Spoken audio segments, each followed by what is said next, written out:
GU Self-Storage, conveniently located near the Harmon McDonald's. We offer affordable rates, online payments, and auto bill pay for your convenience. Plus gate access daily from 6 a.m. to 9 p.m. Call us today at 648-7867 for more information.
Driving round, windows down, warm breeze and a soulful sound.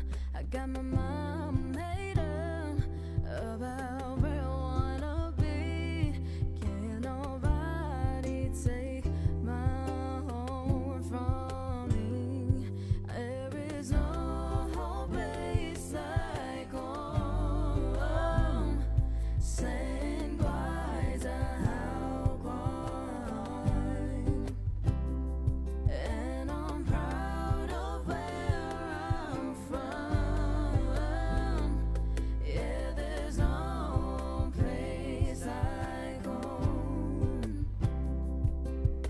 A palm tree sway. Hey, good morning, Guam. It's Friday. Containing this COVID. song. Yeah, it's a good one. Great one, actually. I got my mind made up about where I wanna be. Can't nobody take my home from me. There is no place like home. Saying goodbye to how gone. And I'm proud of where I'm from. Yeah, there's no place like All right, let's get right to it. 6:14, Guam's favorite. It's containing COVID. The KWAM News takeover of I-94 FM 614. Biba Betness. It is a Friday here as we close out week 3 of island-wide shutdown and mandatory social isolation orders in response to the COVID-19 crisis. We have a jam-packed show for you guys. It's real information, real time. So please share the broadcast and pay attention this morning because there's going to be a lot of stuff going on this hour. We're going to hear from the Governor's Physicians Advisory Council member, Dr. Felix Cabrera, who is going to give us a little sneak peek, if you will, on something that's happening this afternoon. We'll get more on that, but first, Bree, let's get right to the latest from the Joint Information Center and COVID-19 testing and results. Okay, 9:30 p.m. That is the latest from the Joint Information Center. Public Health tested 41 individuals for COVID-19 yesterday with conclusive results.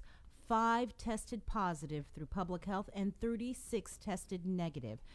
Public Health's overall count also includes 6 positive cases that were tested by Naval Health Research Center in San Diego. To date, a total of 82 cases tested positive, with 12 patients who have recovered and 3 deaths. All 67 remaining cases tested by Public Health and NHRC are in home isolation. As for the latest from the CNMI, Governor Ralph Torres' COVID-19 task force and the Commonwealth Healthcare Corporation announced the confirmation of 2 new COVID-19 cases in the CNMI. These 2 new cases of COVID-19 include a 55-year-old male and a 31-year-old male. These 2 individuals have no recent travel history. Both are in stable condition and remain in isolation. Both individuals are being closely monitored by CHCC medical teams. CHCC has already initiated contact tracing for the most immediate contacts, close family members, friends, and associates of all confirmed cases. CHCC continues to work with the governor's COVID-19 task force to expand designated isolation areas to closely monitor the well-being of individuals with symptoms. As of April 2nd, the CNMI has submitted 33 specimens for COVID-19 testing to the Guam Public Health Laboratory. Of these 33 specimens, 23 have been processed, resulting in 8 positive specimens and 15 negative. CHCC awaits the results of 9 specimens. In national news, the White House Coronavirus Task Force is looking at a way to stop the spread of the virus within the United States. That means we could see a very limited travel ban for some parts of the country. The FDA is announcing it has approved the first test that can detect whether people have already developed antibodies to COVID-19. The Coronavirus Response Coordinator, Dr. Deborah Birx, says they are working with universities across the country to develop these types of tests. To stop the spread of the virus, President Trump says he's considering a limited travel ban for areas hardest hit by the pandemic, but a decision has not yet been made. The president also confirmed that the national stockpile of medical equipment for emergencies is almost completely drained. State leaders say they're still competing against each other for medical supplies, prompting New York State Senator Chuck Schumer to call on the president to streamline the process under the Defense Production Act. President Trump, responding to Senator Schumer, tweeted, "Remember, we are a backup for them. The complainers should have been stocked up and ready long before this crisis hit. Other states are thrilled with the job we have done," end quote. In the meantime, House Speaker Nancy Pelosi announced the formation of a special committee to oversee the Trump administration's distribution of the $2 trillion coronavirus relief fund. Now, more than 1,000 people died from the virus yesterday in the U.S., bringing the total above 5,100. More than 216,000 cases are now reported. Vice President Mike Pence says we're on pace to match hard-hit Italy. A new CBS poll out this morning shows about half of Americans, 51%, believe the outbreak will get worse in the next month. Only 28% think it will get better. So, as for the latest with USS Theodore Roosevelt, there's no new numbers other than what was reported yesterday, that 93 had tested positive. 86 were already experiencing flu-like symptoms. 1,273 tested have been tested, and results for those are still pending. But again, we haven't heard any new information or confirmation regarding the latest figures out of the military.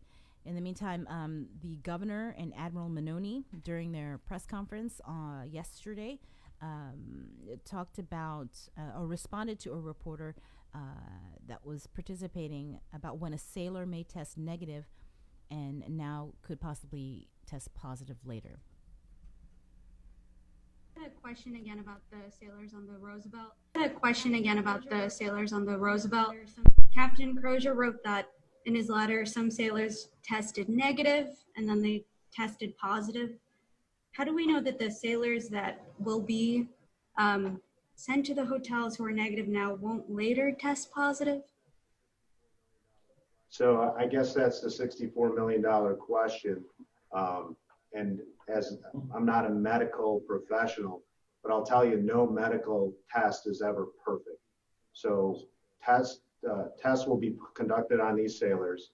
No sailor is going to get off that base without a negative test.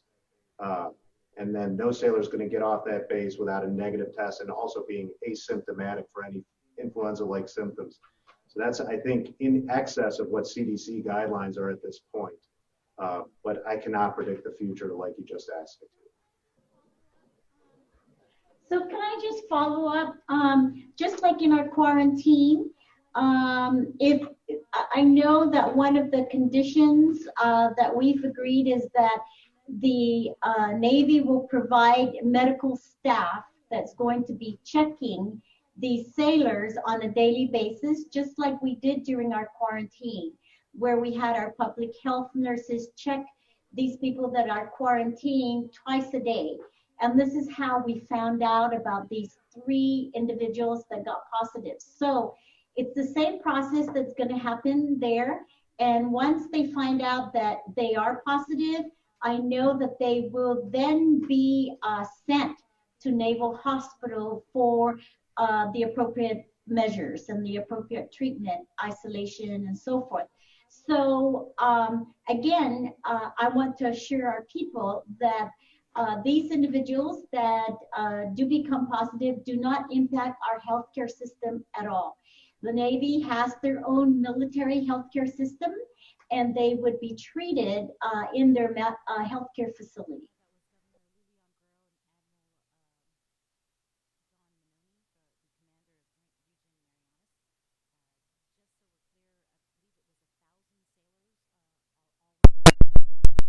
Not moved in yet to a local hotel for quarantine for 14 days. And these are just the sailors that have tested negative. And if you heard there, Admiral Minoti also saying that any sailor with flu-like symptoms also won't be allowed off the base. Right. Additionally, during a Pentagon briefing, I believe it was yesterday, there was indication that the Naval Hospital has testing capabilities for COVID, and Nestor Lecanto asked a question related to this during that press briefing. So there was a press briefing this morning at the Pentagon. I had a question again about the sailors on the General Roosevelt. Rear Admiral Captain Bruce Crozier Gillingham wrote that had in his letter. mentioned Some that sailors. So there was a press briefing this morning at the Pentagon, and the Navy Surgeon General, Rear Admiral Bruce Gillingham, had mentioned that the Naval Hospital now has diagnostic COVID-19 capabilities. I wonder if you could elaborate on that? So we're close. So I don't want to contradict Admiral Gillingham, who I consider one of my mentors and friends. However, we typically are working our diagnostic capability for COVID-19 back through the research center in San Diego. We are currently calibrating and setting up the AB 7500 system, which is a lot of medical jargon for a COVID-19 testing machine. We anticipate that within the next 7 days, roughly, we'll be able to conduct tests at Naval Hospital. And will the local medical facilities be able to also send their samples for testing? So Nestor, with all of our capabilities, we're going to provide a backstop to government of Guam's capabilities. And I've assured the governor, and has been assured to me by Admiral Aquilino, the Pacific Fleet Commander, if the governor needs something, I'm to help provide that service, whether it's All right, Admiral some John PPE. Minoti answering a question from Nestor Lecanto about the Naval Hospital Guam's capabilities to conduct COVID-19 testing, and giving assurances that whatever the governor needs, the military will provide based on their capabilities. Right. Okay, we're going to kind of break down some of this interview I did with FEMA, Frank Mansell, who's the Public Affairs Officer for Region 9. as FEMA has put 2 4-man teams on. There's one on Guam and one in Saipan. And so he kind of said that boots on the ground. He's actually in quarantine right now. Well, today he'll be corn free. How ironic is that? I was like, you didn't get on the U.S. Attorney Get Out of Quarantine Free program? I mean, you're with FEMA. It's okay. He seemed like he was doing all right. Yeah, he's doing okay. He's responded to disasters all across the country. Right, and so that's up on our KUAM News Facebook page if you want to check that out.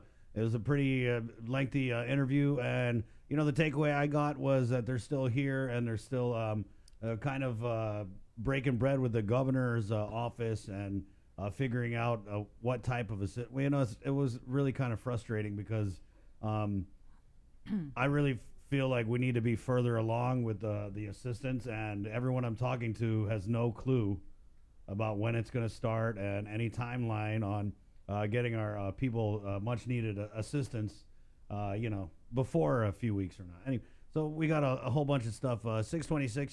Something that I've been seeing on Facebook lately that's pretty interesting is Dr. Peter Lombard. And morning, Doc. Good morning. Morning.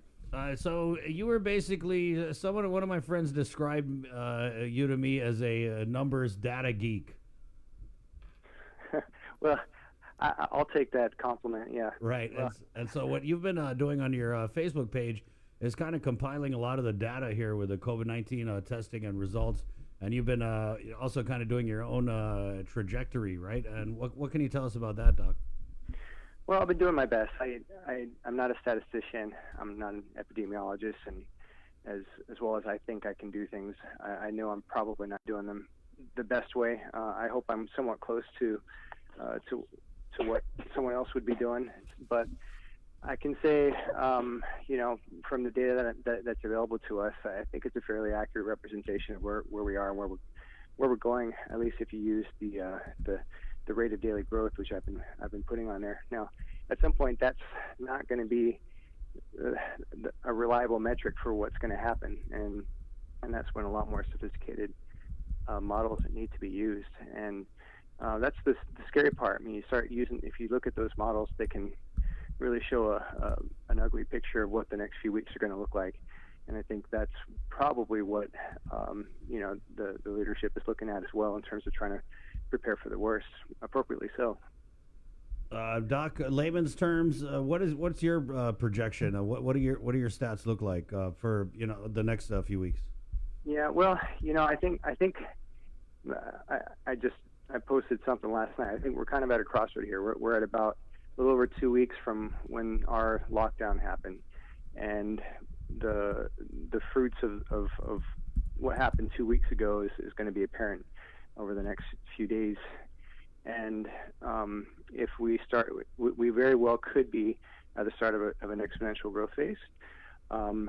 However, I just haven't seen any signals in the data that show that that's happening, unless there's something else out there that I don't have access to. So from that perspective, I'm kind of hopeful that we're not going to see the exponential growth. That being said, the alternative is still bad. I mean, we're still looking at potentially overwhelming the resources within a couple of weeks, but it's certainly better than what the other projection would show. Exponential growth at this stage would just be catastrophic. I mean, it would just be, again, you can't even fathom how bad things could be if that happens at this point. I want to be optimistic, but and again, I have a hard time seeing in the data that I have any signs that this is happening. But there's definitely limitations to the data that we have. We have a small sample size, and that just introduces some noise. And so, what that means is there may be, if it's happening because of our small sample size, we just may not be seeing it yet. And when it happens, it'll come on us very quickly. So the next few days are very, very critical. Doc, there's something here. I was just looking at your Facebook post. Watch the hospitalization numbers closely. They may be more important than the positive cases. False negative tests may be more prevalent than initially thought. New cases may have been missed. Mm-hmm. Can you unpack that for us? Yeah, well, I've seen some reports lately that the false positive rate the false negative rate might be as high as 30%, and that's a pretty high number. And it's not necessarily because the test is a bad test. If they submit a sample and it's got some virus on it, the machine should pick it up with a very high level of sensitivity and something called specificity. But the problem is if it kind of depends on what the viral load is of the patient and where the swab is being taken, if it happens to be swabbing an area where there happens to be a lot of virus or not. And so that's typically the reasons why you might get false negatives. But you can imagine, somebody thinks they're negative and they go about their day as if, they think they're okay. But I'm sure they're advising people about this possibility, and hopefully that means people are being more careful. But if there are more positives out there, what would that do to our numbers so far? It would actually show us that we have a higher rate of daily increase, and then our predictions would potentially show us that we are indeed following more of an exponential growth phase. So that's hospitalizations. From previously published data, you can see that they're about 20%, 20 to 30% of all cases. So if we have 20 hospitalizations, you might predict we've got 100 cases out there, and we're only picking up a certain percentage of them. So that could be consistent with the fact that we're not testing enough, right, and or we've got false negatives that are true positives. So that's why hospitalizations are important, and that's why knowing how. They sometimes the hospitalization data that we get in the press conferences, I don't feel like they've really defined hospitalization as well as they could. Right. I think they're counting the SNU patients as hospitalizations, and that's kind of an important point to me, because are those patients are they healthy enough to be on home isolation like some of the other patients? If they are, then if they're trying to use some of these models, I'm not sure it's appropriate to call them hospitalizations at this point. So it gets complex, I know, and I've been up late at night and can't sleep thinking about the numbers and trying to figure out what am I missing here. Doc, how? I'm not a numbers or stats guy, but how accurate a read can we get on this when we haven't done the level of testing that we're seeing in areas where they're doing a little better at flattening the curve? Well, I think one thing that I think we're doing well is the consistency of applying the testing protocols. So they said here we're going to have this criteria. It's pretty strict. And I think they've been applying it consistently across the board. And I say that because our positive test rate has been very, very stable. So it's always been around 14 to 16%, around 15%. 15% of all the tests that we run, 100 tests that we run, 15 of them are positive, pretty much straight across the board from the very beginning. So from that perspective, even if we're not testing as many as we would if we had more tests, if our criteria was a little bit more lax, I still think it's a representation of what's out there, and that's another reason why I'm looking for a signal that we're starting to hit a growth phase, and at least by the number of new tests, we're just not seeing the increase that would suggest that's about to happen. So when we do get new tests, if and when that happens, I'm sure it's going to happen at some point. I don't think it's ever going to be enough for us to do the type of mass testing that they do in South Korea. And we can talk another day about how we might be able to implement mass testing or not. It may actually not be a good thing for us if we can't isolate people. Yeah, I was thinking about that. It's like we go test 1,000 people, find out, at 300 of them are positive, and what are we going to do with them? So. Yeah. I think the places that have been successful with mass testing is they have a centralized isolation. If it's worth it to do that, and we have the resources, then maybe that will be the right thing to do.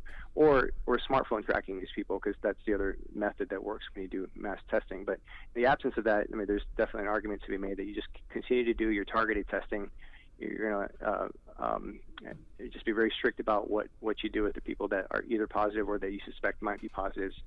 And that keeps people off the streets from, trying to drive into the clinics to get tested for any little symptom that they have. But the problem with when we do increase our testing and our numbers go up, it's really going to make the previous data less meaningful. We'll be sort of shifting to a different type of curve, and where our percent of positive tests have changed, and so that's going to make a lot of the work that's been done so far less applicable to the numbers going forward. Dr. Lombard, I wanted to follow up on the letter that you wrote to the governor, I believe it was over a week ago, calling for more transparency. Did you ever get a response? Yeah, that's like, gosh, it's been almost 2 weeks now. I never got a direct response. I've had some people in various positions reach out to me and say, we hear you, we're trying, and things are definitely better than they used to be in the early days, Yeah.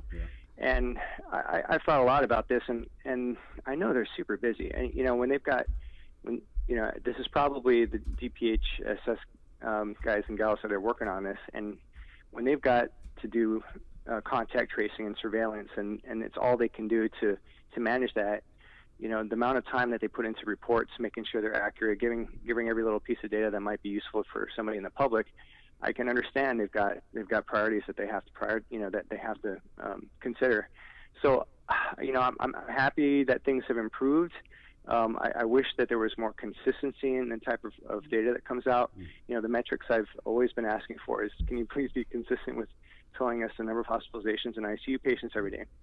It'd be nice to know how many people are on ventilators. I don't think these things are very I don't think we have to worry about privacy issues. Right. These questions. Yeah, this is information that we see in a national report. Oh yeah, absolutely. Other states are doing a really nice job of presenting this data, but it takes some extra time. I think it would be relatively easy for them to have one of their staffers, put together something that's consistent and provides us with a little bit more information. I mean, the other thing that would be really great to know is for the new cases, what's unique about those? Is it a cluster? Are they related to any of the prior cases? Right. These cases that are brand new and we have no idea who their contact was, because that would be a bad signal. It'd be a very bad signal to have a lot of those. I've asked about that, Doc, and I think the response that we got was basically they put out that advisory that if you've been to a gathering or even a small I'm not sure the wording, a small celebration, that you should consider yourself positive. And so I don't know if they continued the trace investigations if we're operating under the assumption that everybody out here is positive. Yeah, and I think that's appropriate. And you have two extremes. If you consider everybody is able to self-isolate perfectly, we'll starve the virus. It'll go away within 2 weeks. It'll be gone, and we just have to take care of the people that have it at the present time. And that's the goal that we should be thinking of. Am I self-isolating perfectly? If I happen to have it and I'm asymptomatic, am I not going to pass this to anybody so that this virus will starve out because it doesn't have any new host to spread to? And we're definitely not there. But where are we between no restrictions, no lockdown, and that extreme? It's really impossible to say. And all we can do is look at the number of cases coming in to try to guess how well we're doing. And I don't envy the governor. She's got some tough decisions to make based on very limited data. Right. Just real quickly, Doc, do you feel that we need to take this to the next level in terms of shutting down the island? Like I said, I think that the next few days are going to be very, very critical. If we do start to see some true signals of an exponential rise, then absolutely. That means that at least what we were doing 2 weeks ago was not adequate. Now, we're probably doing a better job the last 5 to 10 days than we were the first 5 to 10 days. But is it still good enough? And if we do start to see an exponential rise in the next couple of days, then absolutely we have to be even more strict. And there's no question. Right, Doc. So there's going to be we're going to get Dr. Cabrera right on the line after you. There's going to be a big presentation. The governor kind of teased it yesterday during the press conference, and we're going to find out more. I know Dr. Cabrera is kind of leading the charge on this, and so we're going to find out exactly how much he can say about what to expect this afternoon. But wanted to just get you on the line. I see how you're crunching the numbers and studying the data, and we have some statisticians. A shout out to Ken Nicholas from our digital team. He's been doing all our graphs, but just wanted to get your perspective on your Doc. So thank you so much. Yeah, thanks for having me. Take care, guys. Thank you. You keep in touch, man. You got my number. Shoot me a message, or let me know if you see anything interesting with numbers. Okay, Chris. Stay safe. Okay. Wash your hands. Bye bye. Bye bye. Okay. All right. 640. That's Dr. Peter Lombard. Yeah, we're going to get Dr. Felix Cabrera coming up here after the break, Bree.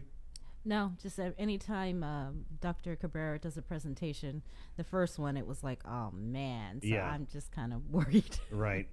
when the governor was like, and Dr. Cabrera will be doing a trajectory update. I'm like, And oh. as you, if you recall that first presentation, he was the doctor who said that the healthcare system was going to reach a breaking point by, I think it was either last week or this week. And so it's going to be interesting to see them.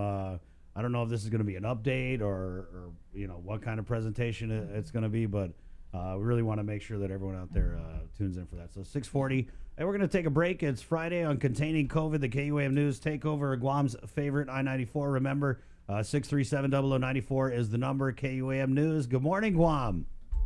GU Self-Storage, conveniently located near the Harmon McDonald's. We offer affordable rates, online payments, and auto bill pay for your convenience. Plus gate access daily from 6 a.m. to 9 p.m. Call us today at 648-7867 for more information.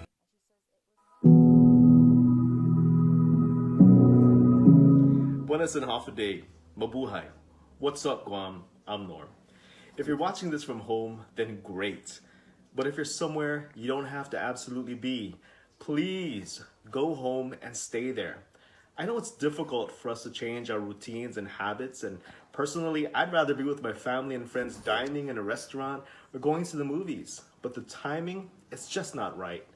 We're asked to make a little sacrifice now, but in the long run, it'll help to ensure that you and your loved ones remain safe.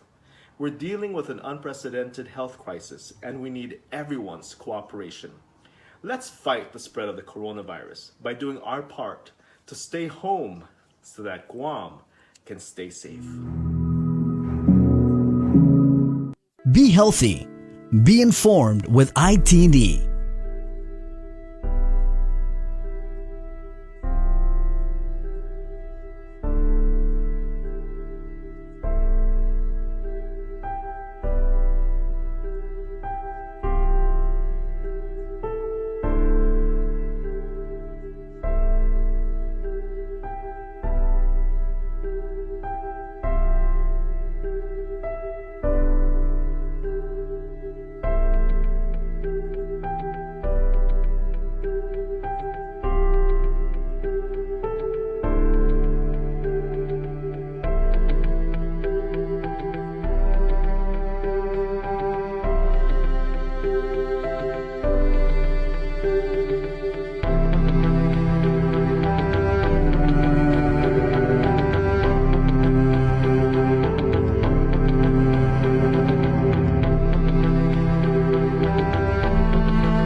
Be healthy. Be informed with ITD.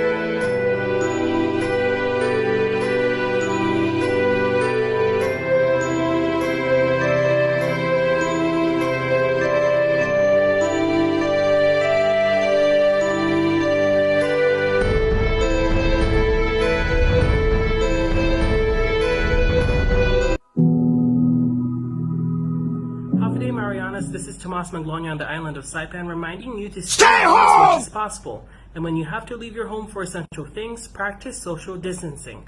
Remember, you can still keep in touch with your loved ones online. We can get through this as one archipelago, one Marianas.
If my life is like a jigsaw, yeah, with the pieces out of place, come on over.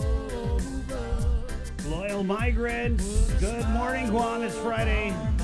Containing COVID. 647. It's a big, huge show for you. As always, real information, real time. And let's get Dr. Felix Cabrera from the Physicians Advisory Council for the governor. Good morning, doctor. Good morning, Chris. Good morning, Sabrina. Good morning. Not sure if I want to talk to you, but right. Listen. I feel that way all the time. I mean, you know, the governor wants you to be wrong. Oh, gosh, yes. I want myself to be wrong so much. But, Doc, let's just get very serious business. I know the governor teased a presentation that you're doing. Can you tell us what we can expect about new trajectories in this presentation, Doc? Sure. You know, we've been, working tirelessly trying to come up with a model that gives us a good timeline of what we can do to work on and what are the things that we need to expect in the coming weeks to months. So it just comes into the one, two basic questions is, when might we see a peak and when might that peak be? And so it seems like a simple question, but that's, again, we're trying to predict the future here. And whatever we say doesn't necessarily become our fate, but it's something that gives us a direction to turn and in terms of what we need to do to prepare and our readiness for that. So basically what we're going to be going over this afternoon is getting a better understanding of what the scale is of this enemy, this invisible enemy that we're dealing with here. I like to preface by always saying that, especially this week, is that, the initial presentation that was done over a week ago was about trying to understand that first grenade that was thrown to us. We were trying to basically give us a chance to first locate where the grenade was and then what to do, either cover it or run away from it, put the pin in it, what have you. And to all of Guam's credit, we dodged that first grenade. And I think that's a tremendous accomplishment by the entire island, but that's just the first grenade. What we're talking about now is the potential outlook of the entire war. So that's what we wanted to go over today and be able to get it out to the public so that they can have a better understanding. How are you developing the models that you're going to be presenting, Doc? Sure. What we did was we used some pretty classic epidemiologic models that are used, throughout the several decades. And but with those models, of course, those equations are just equations, and they don't mean much until you put in, reliable data into it and make adjustments that are reliable, that are specific to the area that you're trying to look at. So you're not just looking at these equations; you're also looking at the population that it's speaking about, and then also the infrastructure that helps take care of that population. So you have to take all three into account very, very, very seriously and very heavily. And with that, there's still going to be a number of assumptions that are made and estimates, which are, again, educated guesses based on the knowledge that we have. I listened to part of Dr. Peter Lombard's interview just earlier, and and everything he said was pretty spot on overall. And we were dealing with a small amount of data here, and when you deal with that much, the confidence in what you have in your projections gets shaky overall. But it's better than nothing, and it gives us something to act on right now, and more so than ever, and we've seen in every other country and state and territory, is that the more you do early, the less that actually becomes your fate. Doc, what other agencies are assisting you in compiling this data and kind of sifting through it? Yeah, so I'm just like Dr. Peter Lombard. I'm not a statistician and I'm not an epidemiologist, but and I'm definitely not as smart as he is. But the reality is that doing things like this important, you have to have peer review.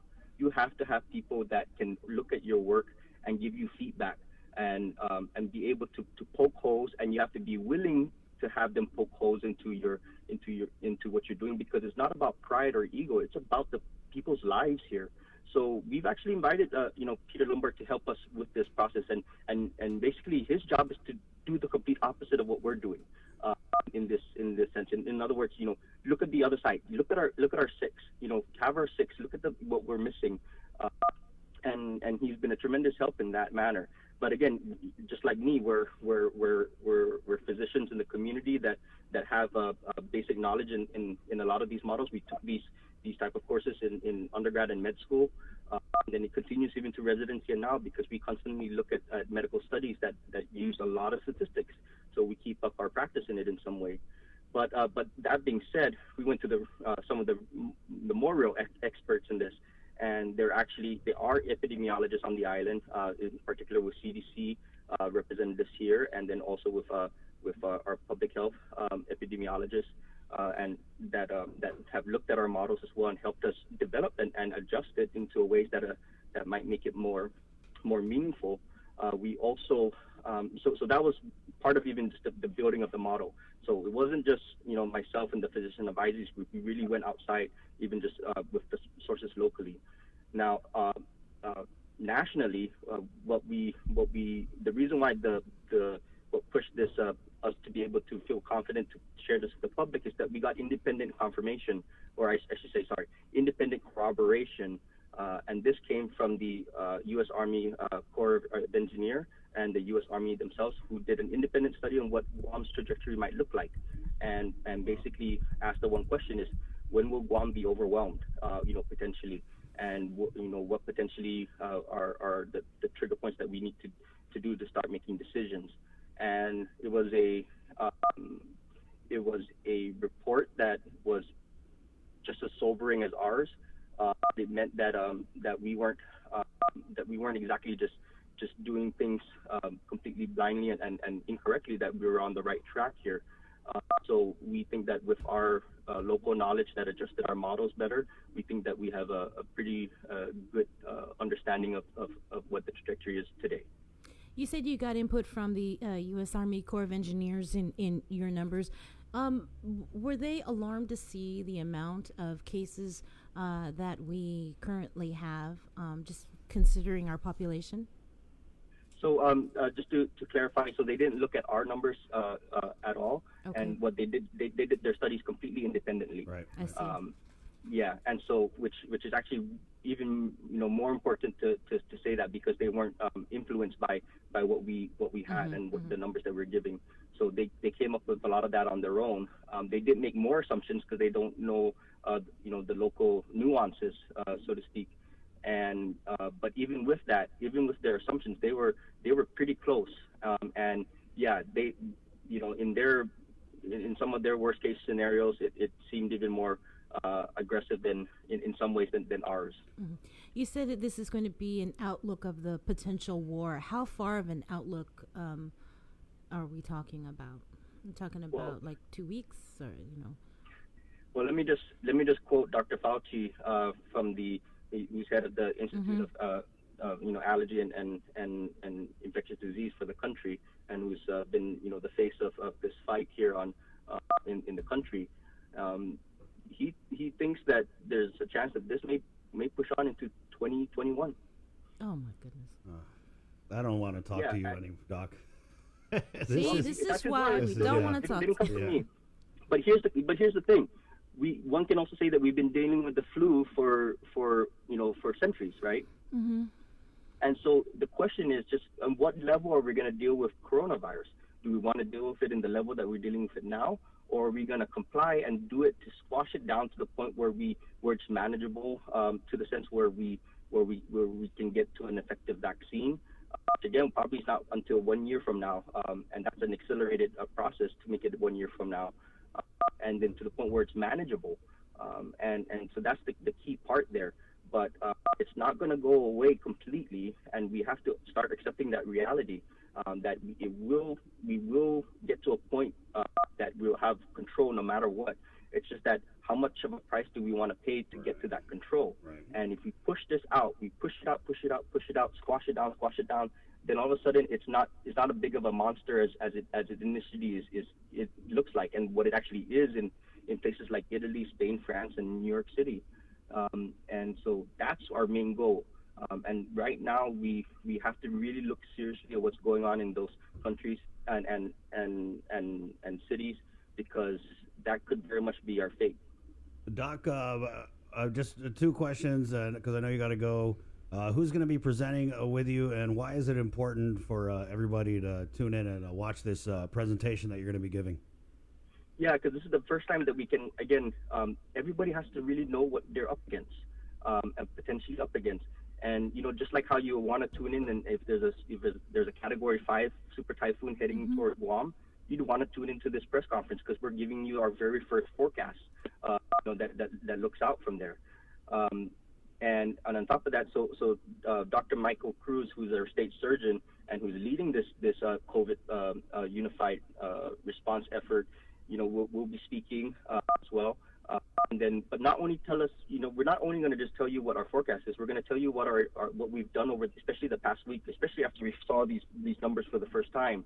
We've been working extremely hard getting things moving, because every minute counts. Obviously every day counts. And so also going to be presenting is Dr. Luis Cruz, who's a family physician here on the island, and also a major in the Guard. And so he's been activated and is part of our state surgeon cell. So between the three of us, we'll be presenting this, and he's going to primarily focus on what our initial contingency plans are. And that's very important, because the public needs to know that here we're showing you the problem, but now we're also showing you the first steps in part of the solution, if that ever came to fruition, if that trajectory ever became true. But more so than ever, it means that the more we act now, and if our numbers are wrong, and if they end up not reaching that trajectory, that's because Guam did that. Guam as a community did that, and it will be Guam's victory if those numbers don't pan out. Okay, Doc. I guess we'll see you later at 1. I just feel like I'm going to the doctor later, and the prognosis is bleak. Yeah. Right? Make sure you shower before you go to the doctor. Yeah, make sure you wash your hands. Thank you, doctor. We'll see you at 1, Doc. Thank you so much. Thank you. Have a good morning. There you go. Yeah, heavy work, and and talking with Dr. Cabrera offline, I was able to touch base with him last night. This presentation is going to be very serious. Yeah, so we are going to be streaming that press conference 1 o'clock on our Facebook page, and we encourage everybody to please watch it so that you have the latest information, because everybody on Guam is part of this battle. We're all on the same team, and we all need to work together to defeat COVID-19 on Guam. All right, 6:59. We're KUAM FM in Agotnia, containing COVID here, Guam's favorite. Some of the people we're going to hear from this morning, we have Mary Rhodes, to kind of find out what's going on. A couple of levels. I want to find out what's going on with the sailors and the quarantine in the hotels. But also want to find out the status on any assistance here, federal. Obviously, we're all waiting on Uncle Sam. Find out where they are, because we've heard again thousands and thousands of displaced workers, whether through layoffs, furloughs, or hours reductions. And so I definitely want to get her on the line. Also, Speaker Tina Munia Barnes. They had their first conference call. Conference call in lieu of session yesterday, and so they I know they had a big powwow with Admiral Manoni. Yeah, so we're going to be interviewing her to get a breakdown of what they discussed. I know Senator Sabina Flores, she wrote a letter to Admiral Manoni expressing her concerns about the USS Theodore Roosevelt sailors that are going to be quarantined in local hotels. And she was encouraging them to, use your own resources, keep them on base. It's the U.S. military. They have the means and the resources to do so. All right, and so I was interested. Maybe I'll shoot her a message here later, because she did say that she was going to try and make some asks, like everyone says now, for supplies and assistance. But we saw in the press conference, Admiral Manoni said that the U.S. Naval Hospital, with its new COVID-19 testing capabilities, will be the backstop for the government of Guam. And it's not just testing capabilities. He was talking about PPEs, whatever Guam needs. That's the order from the U.S. Pacific Fleet. If the governor asks for something, they're going to try to get her what the people of Guam need. Right. And then trying to balance that with the very alarming national news that you just read off earlier, in that our national stockpiles depleting. Yeah, and then we also had some developing news here from NBC. Yeah, so the Navy is expected to announce, and this is from NBC, the Navy is expected to announce it has relieved the captain who sounded the alarm about an outbreak on USS Theodore Roosevelt, and that is Captain Brett Crozier, who commands the Roosevelt. Crozier, as I just said, raised the alarm earlier this week that sailors on the ship need to be quarantined to stop the spread of the virus. His plea for assistance quickly made headlines. Crozier sent a letter to the Navy on Monday begging for help addressing the coronavirus outbreak aboard his ship, which was forced to dock in Guam. The ship leadership began testing everyone on board. By Wednesday, there were 93 positive test results, and more than 1,000 people had departed the ship into quarantine on Guam. In total, 2,700 people are expected to disembark the ship this week, with a similar crew remaining to maintain the ship. So a briefing, I believe, is expected to be held today by Acting Secretary of the Navy Thomas Modly. You guys were surprised, but I saw that coming. I mean, he sound the alarm is an understatement. Well, it's interesting because that question was asked during the media briefing to Joint Region Commander John Manoni, and he said that, that's part of his moral obligation to inform the higher ups of the situation that's happening. And so that's what he did. And now it's kind of sad to see that there is this possibility that he might be relieved of his duty for doing his job. I think they should give him a medal. Yeah. 7:03. Let's go back to the phones here. We have the Legislative Health Chair, Senator Theresa Lahi, on the line. Good morning, Senator. Okay, let's try that again. Okay, all right, on. I'm still figuring stuff out here. What did you say? Rusty. Rusty. So we're KUAM I was FM. trying to be easy, but you said it for me. All right, it's okay. Trying to be nice here. 7:03, containing COVID. Good morning. I'm a big meanie. KUAM News Updates are brought to you by McDonald's of Guam.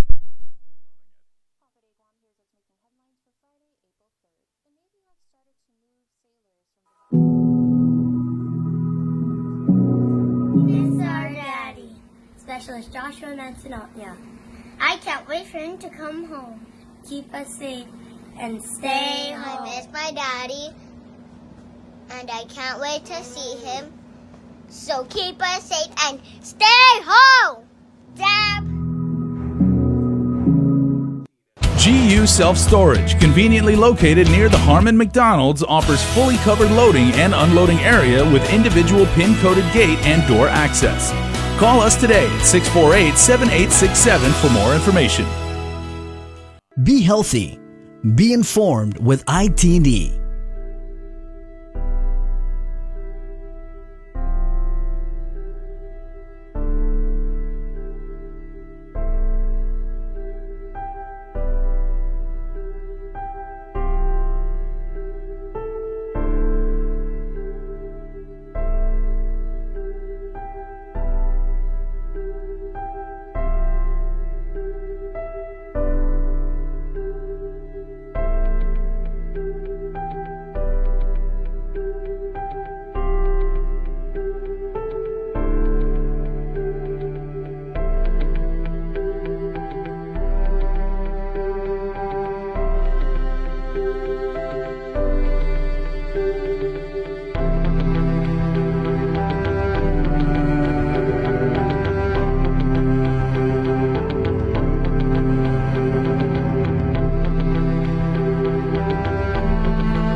Be healthy. Be informed with ITD.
of premium roast McCafe iced coffee for a limited time at McDonald's. I'm loving it.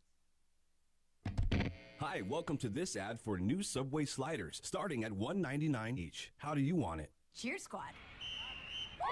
Go Subway sliders, starting at $1.99 each. Woo! Give me a ham and jack slider. Ham and jack slider. Give me an Italian spice slider. Italian spice slider. What's that spell? It doesn't really spell anything. New Subway sliders, starting at $1.99 each. Go sliders! Subway, make it what you want.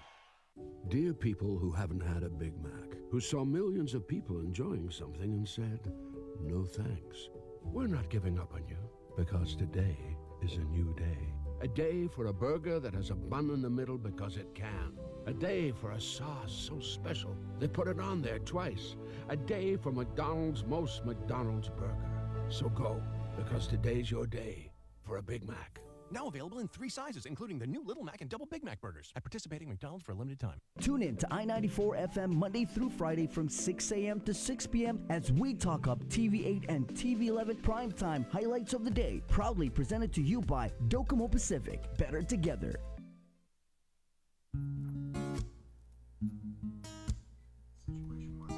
Hey, Guam's favorites containing COVID, the K-Wave News, takeover of I-94 FM. Again, our number is 637-0094. Wanted to get the Legislative Health Chair, Senator Teresa Laya, on the line.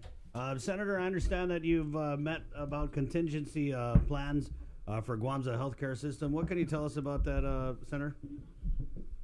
Well, as you know, that it evolves, but they're very much working very hard on it, and I think for me, the concerns have always been the same: what we're short of, what our capacity is, and so everyone's scrambling to increase our capacity because all the trajectories show that we will need a huge increase in capacity.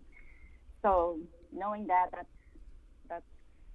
that's why we're so concerned about getting these equipment, the ventilators that we need, the PPE for their frontline workers and the patients, the test kits, and that type of equipment. So how dire of a situation is it? Well, so yesterday we were able, I had requested from Dr. Cabrera, because we heard his trajectory a couple weeks ago, to give us an update. So we did that by Zoom with the senators, and I was very grateful that he was very frank with us, because I really feel it's the most important thing right now is that everyone knows the truth and that we are able to act appropriately with the truth, and nothing should be sugar-coated at this point. Mm-hmm. So, of course, the trajectories, they're dire, and they've always shown, Dr. Lombard's, everyone's trajectory has always shown that we are going to reach capacity at the GMH ICU, in April. Mm-hmm. And so those continue to show, and even when, so they give us some options, right? Like if you decrease it by 50%, we're still reaching capacity in April, but it's much less. But we still need more ventilators. We still need more PPE, and we need these things whether we are able to bend this curve or we're not. But at the current rate, even with all of our isolation and quarantine and stay-at-home orders in place, the numbers are huge. So they also predict deaths. And this is what really always gets to me is when they start to predict deaths, I mean, you have to imagine who these are going to be, right? The data shows it's going to be our manumco, it's going to be our most vulnerable, those with who are undergoing treatment for dialysis, those who are have underlying disease, and it will hit everyone, but those are the ones who might die, and these deaths are just looking more real, and so I think we need to step up our efforts to really lock down the community and stop spreading it. It's out there, it's prevalent, and we've got to stop the spread. I mean, but you said you met with GMH, or you got a chance to talk with GMH to get an update on the status there, in terms of their supplies and what's needed? Yes. Well, now these things are all being coordinated now. Dr. Mike Cruz, he's got a team that's coordinating the supplies with public health and GMH and the private clinics, so that we are going to, from whatever source, and be able to share where we need to share to make sure that everybody's protected up in the front. The problem is we all know that we will run out at this rate. So, all the orders that have been placed, someone has to track those to make sure they're coming in and that we get them in the time that we need. And so this is really the concern, is that it shows we need them and we need these soon. We need these in April. We might have a peak in June or July, depending on the trajectory, June, July. Those are just, a blink away. But we need supplies. But what about people? Was there any discussion about Yes, of course. personnel? Yes. This has always been an issue on Guam. We are short of nurses to begin with. We were short of nurses to treat our patients that were in the hospital before COVID ever came. And we couldn't increase our capacity at the hospital without additional nurses. So, they're trying to find ways to increase nursing capacity. They brought in, students. They brought in retired nurses. They brought in all kinds. They've solicited from, military spouses. They solicited military. I think they're going to engage the National Guard to bring in whatever medical capacity that is in the Guard that they can bring in. And they've even, solicited from the military themselves personnel. I think you talked to Dr. Wen yesterday, who discussed that about 40 personnel are going to come in, and that we're hoping that they're going to be able to assist us as well. And they're looking everywhere for this, so for additional capacity for nursing. Yes. Senator, I wanted to ask, in the press conference yesterday, the question had been asked of Admiral Manoni about the use of a naval hospital, the testing capabilities, and the response that he had was that the military is going to act as a backstop for the government of Guam in, fighting and containing COVID-19. In your briefing with the Admiral yesterday, was there any additional information that came out in terms of what type of assistance we're going to be getting from the military? Well, it sounds like they are going to increase, eventually they're going to have to increase their hospital capacity beyond Naval Hospital. And so they talked about, a warehouse after they're able to move sailors out of a warehouse that's being used for them right now. If those sailors move out, that they are going to try to convert this warehouse into a backup facility, hospital facility. They're supposed to be bringing in additional ventilators, PPEs, things like that. And so it wasn't a specific amount, but he did say that, they're going to try to bring in as much as they can, and that set themselves up and then give us what's extra. And then when they set up the hospital capacity, that is backup for GMH, for example. So these sailors that are in a warehouse, they are what, positive? Well, he described the different places on the base that they can set up their capacity to house these sailors are different places. So just one of them was a warehouse. There were other buildings that they were also using, but one of them was this warehouse. And so it's this warehouse that they're hoping to convert to hospital capacity. Okay, so care facilities. Right. Senator, did you have any info about the Army Corps engineers? I asked FEMA yesterday. We know they're here. We know they've done a report. We keep hearing retrofitting facilities, to make them capable to serve as, field hospitals. The governor mentioned a barge. Have you had any contact, any communication with anything regarding what the Army Corps is doing on Guam? I haven't communicated directly with the Army Corps, but my understanding is that they are.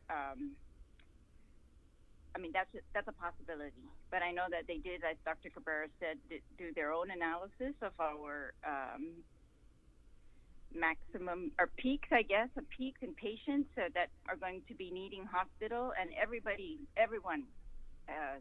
Actually, the Army Corps' conclusion was much worse than Dr. Cabrera's, and So they all show, we're going to need these rooms as soon as possible. We're going to need the ventilators as soon as possible, and that we've got no time to spare. And yeah, the conversion of buildings. No, I'm not. I haven't been informed of which buildings. So, yeah, that's a no. Senator, I saw a letter you had written. It's kind of a subject change, but we're getting a lot of comments, and I've just really been banging my head against the wall, trying to find out what, if any, local assistance we can offer our people who just cannot hang in there. And I feel like I'm speaking an alien language sometimes, but I saw that you had written a letter to Director Byrne asking him to expedite tax refunds because that's one thing that's not going to require you guys to go into session, or it's not going to require an act of God, right? That's correct. And if you read the tax refunds report, it's very clear that they have already processed, awaiting payment, 4,398 tax refunds. So, of course, my theory is if that's something that doesn't even need any more work. It just needs, to cut the checks and pay. And that would help, I think, a lot of people. 4,000 people, that's quite a bit. That's more than the, GHRA layoffs at this point. That's about 2,500. So I don't know, that's one way. There's also unprocessed tax refunds for prior years that, over 2,000 for sure. And I just feel like that's something that can be done even during this period. Hopefully they can find a safe way to do it. I'm sure they can cut checks safely because they're cutting payroll. Right, so yeah. It can be done. And so, of course, Director Burns said, don't worry, we're going to pay all the refunds within 6 months. And I appreciate that. And I appreciate that they've been consistent in paying. But what I'm asking is that this is a very different circumstance. And 6 months is just not sufficient. It's not conscionable anymore. If we can do better, we should do better. And this is one way that we can do better. And we can just get those out and be done with those tax refunds, get that money out there. And that would help people. I am very sure of that.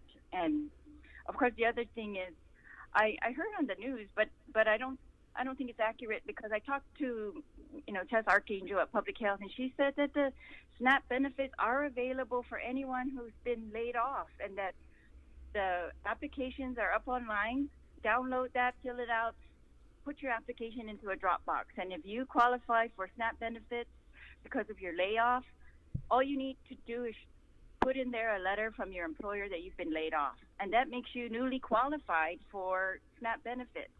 And they are processing these within a week of receiving them, she said. So I want to encourage everybody to also do that if they need that SNAP. Of course, it's food benefits, but qualifying for SNAP also qualifies you immediately for Medicaid, and it qualifies some people for cash assistance, particularly mothers or children.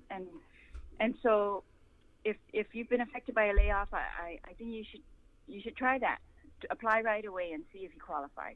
Right. Yeah. So we asked Linda Denorsi about that, and she wasn't able to give a really clear answer on what type of emergency food stamps are available. But you were able to clarify that with Tess is the program administrator or something, right? Correct, Tess, and she's excellent. And so I think I'm pretty confident that this is. Because I asked her straight out, "You're sure this is for new applicants?" And she says yes, and that's why she said the proof of employer layoff. That's all they need, right? And they're qualified. But Senator, what about those people who have been furloughed or had their hours reduced? We're still in the gray area with those that group of people, right? Because that's a big group. Well, of course, if you continue to receive an income that's beyond, above the income level to qualify for these benefits, and then you're not going to be covered, obviously. But that's why I'm looking for other things, and tax refunds one of them. Other assistance programs that we have, and this is really going to be the thing, Chris. It's like if I'm hoping the government's going to really lock down a little bit more to stop this curve, to stop the deaths. I don't even like to call it a curve anymore because it sounds so academic. What we really need to do is stop any more deaths. Yeah. And so in order to do that, we're going to increase our capacity at the hospitals, but we're going to have to just stop the spread of the virus. And in order to do that, I feel like we're gonna, without test kits and other things, we need to lock down more. We really need to be serious. And I know you guys have tried to lead a campaign on this, but it's the most important thing we are going to do for each other is lock ourselves down, stop the spread.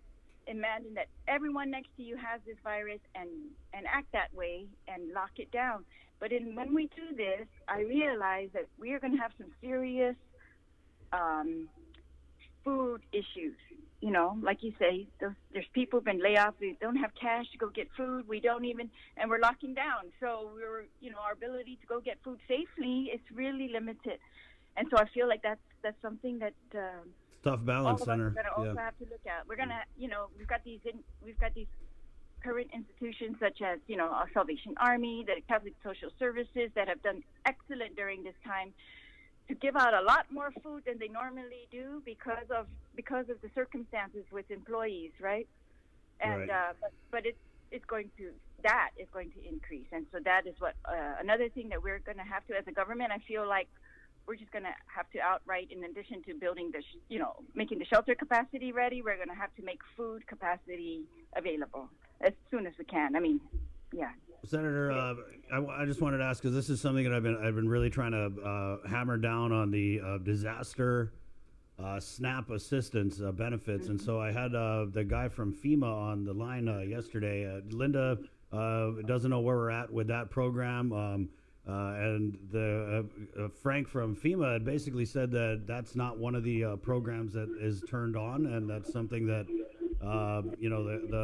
the governor, I guess, has to kind of request an amendment. Can you kind of track that down for us? Because again, that's just I don't know if maybe you guys are talking about different things, but SNAP is an existing program. Right. Yes, we qualify by income, so it doesn't. We don't need a new program. It's there, and there's capacity. So that's why I'm saying. Right, all you need but is Linda has been talking about emergency SNAP benefits because of the disaster declaration that would go to people who otherwise don't qualify for SNAP. So that's kind of what we're talking about.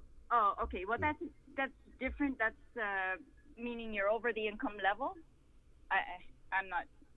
Yeah, I don't know about that, but I think I just want to make sure that everyone understands if you have been affected by a layoff, you should qualify. Of course, it's going to depend on your household, but especially if it's just your income, then absolutely you're qualified. Yeah. So that's what I'm saying, Senators. There's people whose income is above the qualification level, but they've no doubt been so adversely affected by, right. Right, yeah. So that I'm but really if just... You're over the income level for food stamps, and we need to find other ways. And that's what I'm saying. The government is going to have to look at food capacity while we do a lockdown, because that's the new issue, right? Yeah, it is. Yeah. In addition to the health, and I don't know about you guys, but I am so terrified of any more deaths and the trajectory. They talk about 2,000 deaths, and it's something that if you can't get that through your head that people are going to die, then I feel like you're not going to act appropriately. And even in almost the best case scenario, if we can cut the curve today, even with all the actions we have in place, that's what they're talking about. But if we change our behavior today and we lock it down a little bit more, we might be able to cut it down. And if they predict, if you cut it down by 50%, you're still looking at like 700 deaths. I mean, can you imagine that, Chris? I can't even. You're going to know these people. You have to think of it that way, and that's why I'm begging them to not sugarcoat and tell the people the truth. They need to know it. They need to know why we need to keep everybody else out of the hospital, because our hospital is, the capacity for our hospital is strained already. I mean, Senator, you've been ringing the bell about the hospital since you got into office last term, and I mean, you've been pretty consistent and you've been pretty ignored. We're all dealing now with this. Can't even think of the right word without going profane. But Kevin, I just say though that I am just so grateful because there are so many people that are really working out there. I mean, we're talking about mandating nurses, mandating anyone who's retired and, to come back to work and to put themselves at risk. So doctors do this every day, and I really feel for them because, when you look at the stories from, different places, it's clear health professionals, they're getting infected, and I feel like the rest of us in the community, we need to help them. We need to help them. We need to protect them by getting them the gear, but we need to protect them by keeping ourselves locked down. We need to protect them by taking care of all of our people that have, diabetes and every other illness so that they don't have to go to the hospital. That's our goal. That's another one of our goals is keep them home and keep them safe. Take care of them, give them whatever they need, healthy food, medicine. That's even becoming a problem.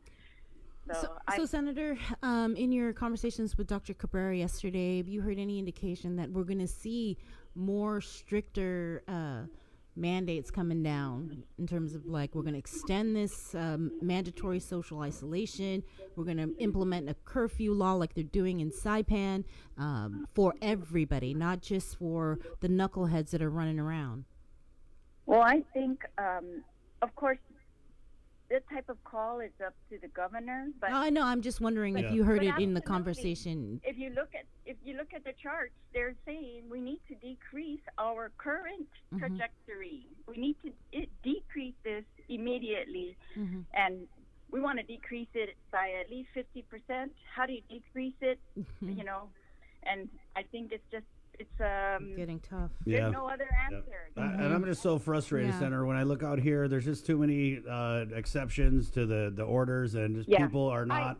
It looks like a slow work day when I look out the window. Yeah. No, I feel that way, and so I agree, and I think we've in the legislature, started drafting resolutions to tighten the lockdown and things like that. And then we saw enforcement start to happen. And so we were very optimistic, okay, great, at least enforce it. But we're just going to have to, as a community, we're going to have to really, I'm definitely going to call for that. I want very strict enforcement, very close the exceptions, even if we have to do as much as possible for a short period of time. That will help. Anything's going to help at this point, and we just can't be blind and continue to do what we're doing. I hope you do speak up, because the last time somebody took a drastic position in shutting down the island, locking it down, she got, what did she say, beat up? Yeah, Vice Speaker. Yeah. Oh, well, that was very early on. Right, but Senator, if you look at you've how got the their people CNMI, and they're like, okay, no flights starting Monday, no flights in and out of Guam. I totally agreed with her at that point that we should control those flights that were coming in, and so it was. I just don't want to go back and criticize. That's in the past. Yeah. We got to move forward. What happened with your briefing then yesterday with the because you guys didn't go into session, but there was a briefing that was with the White House that the speaker called? Well, the White House does weekly briefings with all state legislatures. Okay. So they invite everyone to. So that was nothing special? Oh, it wasn't a hookup. We all join in. It gives us an update. It's kind of like FEMA gives a daily update, on what's happening, and the White House gives, I think, a weekly update. And is this the first time you guys were invited? No, we've always participated. Okay, the press release made it sound like, oh, you guys can join us. Well, I'm not sure if all senators are getting all of the links, but I get it through my email. Right. But what I want to say is, some of those briefings are the good thing about them is they give us some hope about the new technology that's been approved by FDA, like that kind of up to the minute updates on. So then once I hear those kind of things, I make calls all day long, and I track down somebody who's going to order these FDA kits, the newly approved FDA kits, things like this, because I just feel like, and I'll admit it's frustrating, and so I can't imagine the other people, but I just my mind is, I can't get my mind around why don't we have the additional ventilators at this point, right? When we knew from day one we need it. And so that's why I just hope everybody concentrates on that, gets this capacity. I don't want anyone to die. I mean, that's really, Nobody wants that. I just feel like skip everything, and let's just talk about deaths. And if you limit it to that alone, I know that the governor did mention that the goal, right, is to increase our bed capacity to 2,000. And so I'm just kind of surprised that you haven't really heard anything about that plan. Yes, well, I think Dr. Cooper, they've told us a little bit about the plan. I'm hoping he's going to further brief us. These guys have a lot of meetings, and they also taking care of patients. So it's very hard to get. Like, it's not like our regular, legislative sessions where we can call them in and get all the information that we need, or we feel like would help us to. Well, wouldn't that be nice if you had a session where you could call these people in? Nice. Right. Yeah. So, of course. But anyways, he was very gracious to give us the full trajectory analysis. And, of course, after that, I told him we're looking forward to his breakdown of, exactly how they're going to reach this 2,000 capacity. So they have it all planned out, and I'm very confident about that, these guys are working hard. So I'm glad. We have a plan to reach 2,000.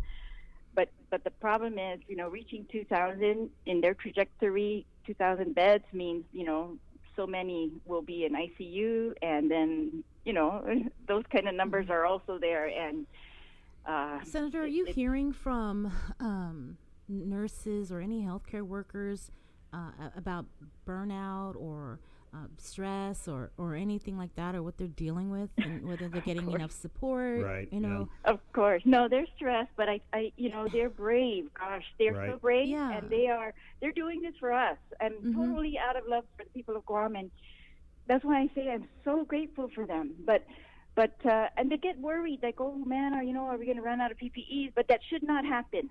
If we are doing our jobs correctly, that should not happen. Right. It's not their job to worry about that. Yeah. But I was just wondering, because, we don't hear. No. I think people need to hear that. The thing that I worry about them right now is, with our shortage of tests, that we're not testing healthcare workers a lot. We're only testing those with symptoms, and I'm hoping that when we get some more of these tests that they've been promising, that when they come in, that, that's what they want. I think some of them want to be tested and they're not being tested. And so I just hope that they can at least work with assurance, that they're not transmitting this disease further. And that's, you see this across the different, hospitals in the nation, that's a huge risk. And they, I don't know. Senator, I just got a tip, and maybe this is something that you can look into as the health chair, but where are we in terms of, I know that we've hired new nurses, but I got a tip that some of the new hires are being told you will get paid. We're just not able to say when. They haven't been paid. No, we don't know if they've been processed. I received that complaint as well. But, those who are hired by the government, they should be paid at payroll, So, and Ed Byrne has assured me that anyone who has been hired by the government is going to be paid on the next pay day. In next week? I mean, in 2 weeks or today? Well, today's Gabon payday. It depends. Yeah, if they were hired prior. Okay. Right. Okay. After. I get it. Be the regular timing. So sometimes, if you get hired, you have to wait till that next pay day. Yeah. But they're not being paid. Okay. So I think, there may be a few of them who have been called to duty who are not sure the rate that they're being paid, and that's just a problem with the agency. And it kind of looks like from the complaint that they were activated, called in, and they just went to go to work, and maybe a week later, like, oh wait, am I getting paid? How's this going to work? So and they should be paid. And that's what I'm saying. These agencies, they're scrambling, so I give them a lot of credit. They, and they might have some errors, but that's not supposed to be the process. Everyone should be paid. Yes. Okay, Senator. Yes, thank you so much, you guys. Thanks for doing this good job and making people stay home. I mean, please stay home. It's not even a joke anymore. It's not. Really? We're going to save some lives here, and that's what we all need to concentrate on. So thanks Thank you. Thank Welcome on, you. Senator. Thank Take you. care of Senator. yourselves. All right. Keep us posted on those tax refunds, okay? Sure. Okay. Okay. Okay. Oh, there you go. 738, Legislative Health Chair, Senator Theresa Lahi. We're going to take a break. We're coming back with Mary Rhodes from the Guam Hotel and Restaurant Association right here on Containing COVID. KUAM News Updates.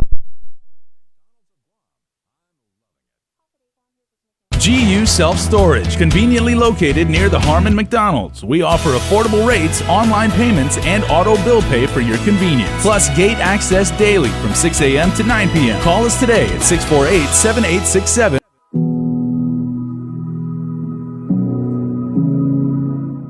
Hoffaday, I'm Jonah Goncharfris, senior producer for KUAM News, and I'm sure you are probably tired of hearing it, but I'm going to say it one more time. I urge you to please, please stay home, to protect your parents, grandparents, manamko, loved ones, neighbors, hell, the entire island. Stay put, stay home. Make sure you wash your hands, practice social distancing. I know it's hard because we miss hanging out with family and friends, but the sooner we do our part, the quicker we'll get back to our regular routine. We will get through this. Thank you, stay safe, and stay home. Be healthy. Be informed with ITD.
Be healthy.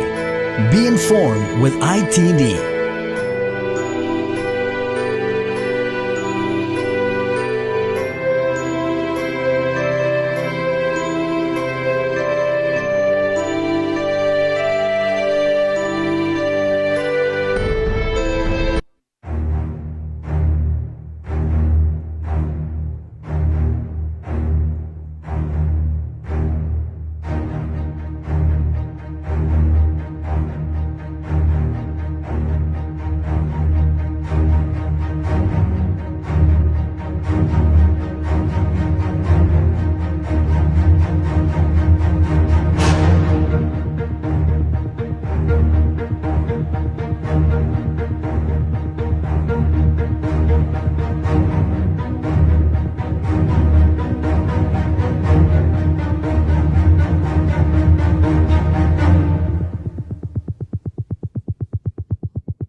Alarming information from the Legislative Health Chair. Of course, before her, Dr. Felix Cabrera was on the line, and there's a big presentation that's going to be done by Dr. Cabrera, the state surgeon, Dr. Mike Cruz, and Dr. Louis Cruz at the press conference. Right, and this is going to be an outlook of what is anticipated for the island as we deal with this pandemic. And really, if you can, please watch it on our Facebook page. We will be streaming it live. As far as the total number of confirmed cases on Guam, it went up overnight. The latest information from the Joint Information Center was released at 9:30 p.m. They tested 41 individuals, 5 returned positive. So the total number of confirmed cases of COVID-19 on Guam now stands at 82. 12 patients have recovered, and there are 3 deaths. Okay, so let's run to the phones here, 637-0094, and get Mary Rhodes from the Guam Hotel and Restaurant Association. Good morning, Mary. Hi, Mary. Hi, good morning. I guess just first of all, let's start with the sailors being quarantined. What's the status on that, and what are you able to tell us about it?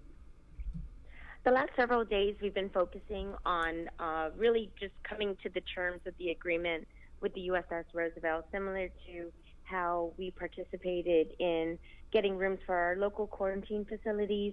It just happened to be at the same time where several hotels, we had 7 hotels go offline, where they suspended services April 1. So the timing of this is actually extremely important, because I don't think we could have probably participated with providing as much assistance with USS Roosevelt, except for the sheer timing of several hotels decided to suspend services due to the lack of tourist arrivals coming into Guam and the suspension of service from the airlines. So during a time of when things were starting to slow down for us and understanding the need to mitigate all risks and really protect some of the businesses by closing their doors, a situation, of course, had risen unexpectedly with the USS Roosevelt, and we've been negotiating with them the last several days. A lot of the meetings that have taken place over the last 3 days is the cooperation of the U.S. Department of Defense, Joint Region Marianas, USS Roosevelt, and also we have been working with the government of Guam, especially with the Department of Public Health Social Services and the CDC, who's on island, for guidance, but also working with Guam Fire Department, Guam Army National Guard, and the Guam Police Department, and giving an opportunity for Guam to really look at the entire process from beginning to end, so that we could all learn from each other on what we can do when we're managing our local quarantine facilities, or possibly looking at this surge since the community outbreak is at the level that it's at. So there's a lot of moving parts, and I think that the USS Roosevelt is an anomaly. Outside of the numbers that will be presented today, we have to keep that very clear, that everything that will be shared today is really what's happening on our island. It has nothing to do with the USS Roosevelt. Right, yeah. So, I mean, on the Roosevelt, they just had a press briefing, and the acting secretary of the Navy, Tom Motley, mentioned there are 114 infected now, and there's a quote here: "I can tell you there will probably be hundreds more." So that's where we're at with that. Yeah, when you look at the percentages of how many they're tested and how many are popping positive, I think it's realistic for them to set expectations based on those numbers. Right. And so we've been given the directive of at least planning for 3,000 to 3,500. I know the initial report was 4,000, but our initiative is really based on 3,000 to 3,500. With the hotels going offline and inventory becoming readily available, which, by the way, all of those hotels that went offline are all also contracted with the military. So we have 13 hotels. I think I've shared that with you, Chris, many times. We have 13 hotels already contracted with the military. So what we're doing is working under the same parameters of the federal contract. And so this is... And Mary, just to interrupt, these are hotels under contract, meaning that we have deployments rotate in and out of Guam, and the military it keeps like a certain number of rooms for these airmen, soldiers, sailors who are deployed to the island, right? Yes, but also it's any Department of Defense contract. So it could be government, civilian workers, all of this. This is a little different because this is not just normal course of negotiations with the federal programs that are in play. this is obviously an emergency, and so this is a different funding source directly with the U.S. government and Department of Defense. Mary, so just to be clear, so people know, it's not like Admiral Maloney went and took over the hotels. Is this in some ways a business arrangement for you guys? Absolutely. It's totally separate from the class system, which is what the normal course of action is with Joint Region Marianas and Guam with regards to those 13 hotels that are military-approved hotels for regular Department of Defense business. Mary, let me ask you again. Separate. Sorry. What assurances are we getting? We know that where we're at now is only sailors who test negative for COVID-19 are going to be allowed to quarantine in the hotels. Are we, checking IDs on that, or is there any kind of paperwork we're getting that shows that these they all tested negative, or are we just taking people's word for it? This is an extremely rigorous and stringent process. I think it's important to note that anyone that is currently in a facility, whether they're military, local residents, tourists, or any long-term resident or a long-term traveler that is in a facility, we are not commingling anyone. The parameters set forth in this is we've actually worked with hotels who currently have in-house guests. There's a transition plan where we have sought the assistance of other hotels to transfer so that we can make rooms available. This has been a really big operation to get to our 3,500 number. We're at 36 actually. And so we've had to work with the cooperation of everybody to get the transfers going so everybody can participate on this. But to meet the concerns of what you were talking about, we gave specific guidelines on a lot of things, and they came back with a 6-page document of doing way more than what we asked. So can you just clarify this 3,600 number? That is, they need 3,600 rooms for quarantine? The expectation out of the 5,000 personnel on the ship, they can only move 1,000 really at a time. Right. Just for measures, security measures on the ship and operational as well. But the goal was really 3,000 to 3,500, expecting maybe some of the percentages of what they think that they will get as positive versus negative cases. Right. So with that, 3,000 to 3,500 expecting to be negative cases would be taken off, and we have all the assurances. They have the test results of that, but it's all by serial ID. We're not receiving anything with people's names or information for HIPAA, because right? of HIPAA, of course. So we are receiving everything by serial ID. They are controlling the roster of the room and the entire operations of the hotel except for back of the house. And so I'm just going to explain a couple of things that we did ask for and we are enforcing with the process, but we do have controlled access to the exclusivity of the tower. We are not commingling anybody to reduce risk of exposure. We're also ensuring that entire teams are being deployed out in addition to help support this. So they have pulled resources from within the fence of different military branches and agencies to even outside the fence with Guam Army National Guard. And so we have whole teams of 30 up to possibly even 50 teams per hotel that would be assigned. And that's for the minimum 24 hours daily. So that's not even relief teams. And so that would be the teams that would be assigned to provide different kinds of services during that time, from security, enforcement of perimeters to every floor monitoring, down to even delivery of the foods, linens, pre-staging of all the rooms, having a command center. We have a reception area and then a command center and a security section.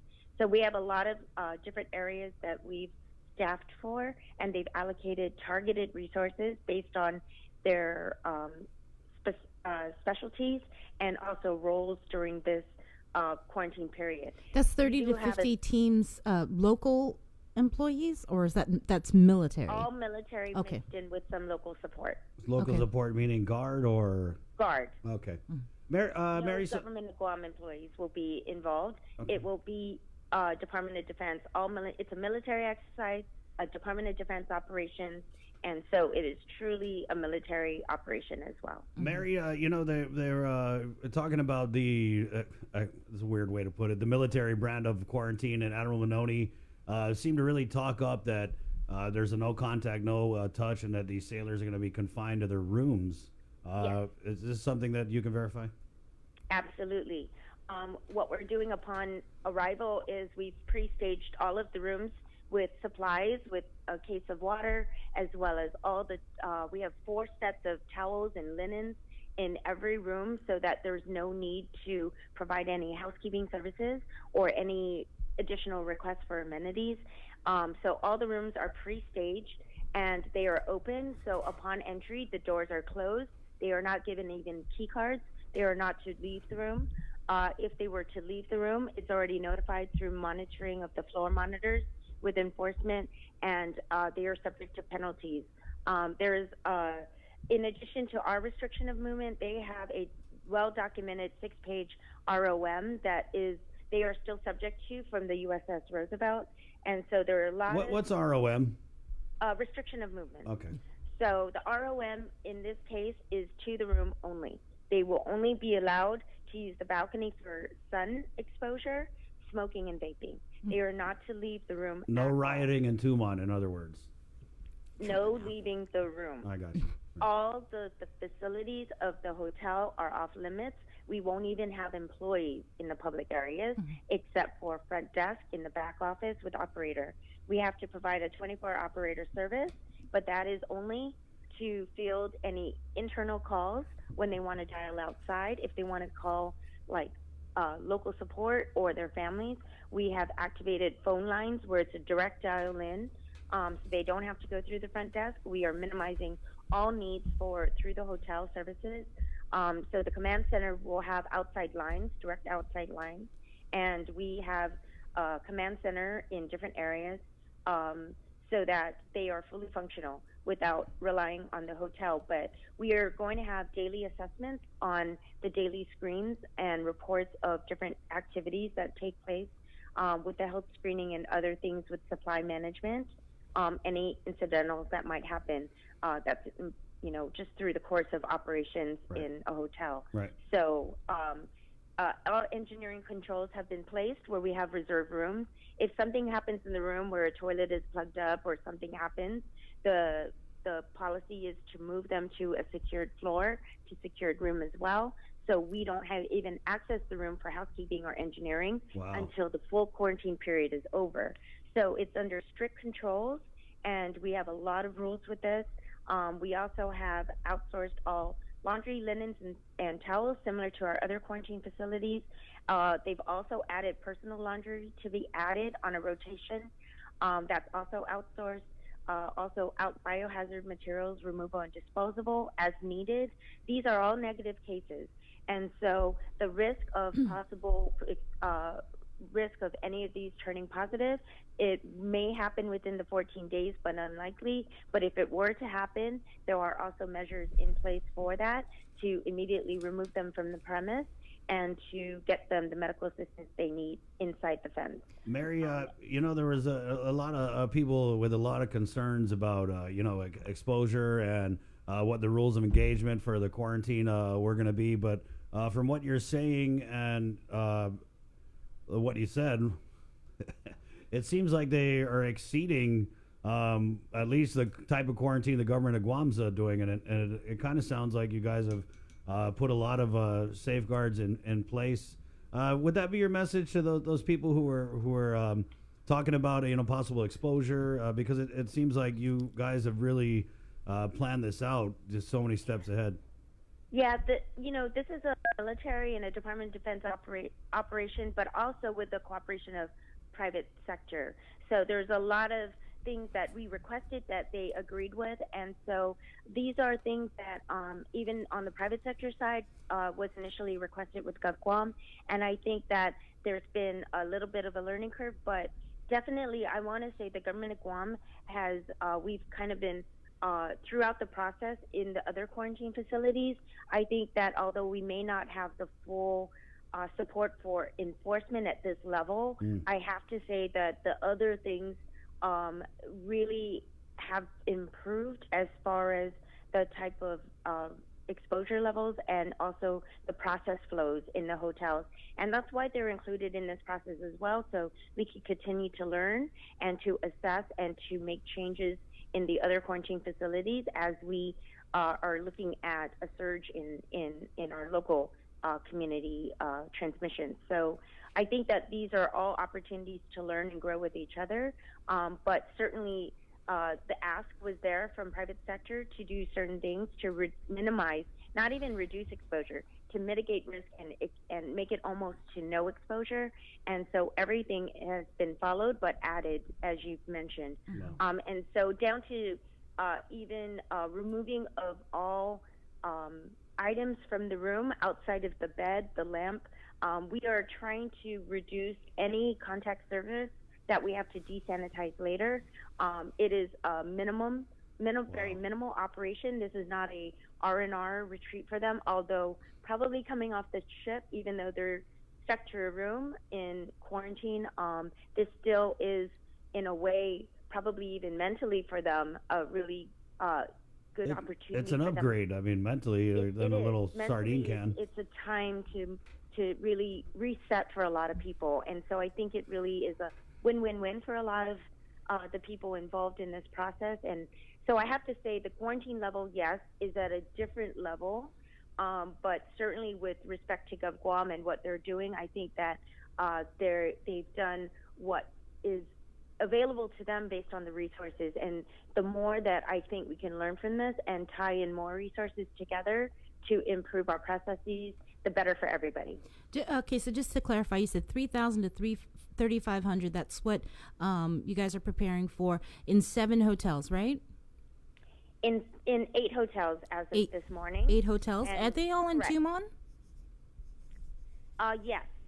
All in yes, Tumon. Right now. They are all in Tumon, and again, we have to have exclusive access to the towers for no commingling, and all perimeters and entrance areas have been reviewed by both federal fire and military, as well as local fire and local GPD.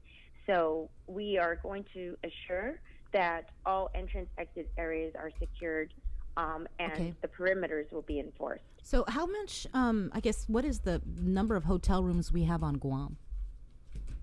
Oh, in general, we have anywhere between 8,500 to 9,250 based on rooms under construction or operational for sale. So this is going to take up about 1/3 of our rooms. And so we obviously have more inventory available. The question is, can we get complete towers available all at one time?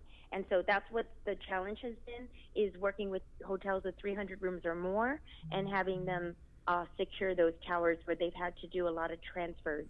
So the mobilization on this started 2 days ago. And so we've been able to really act quickly and with very little, with very little time, but with the cooperation of everybody.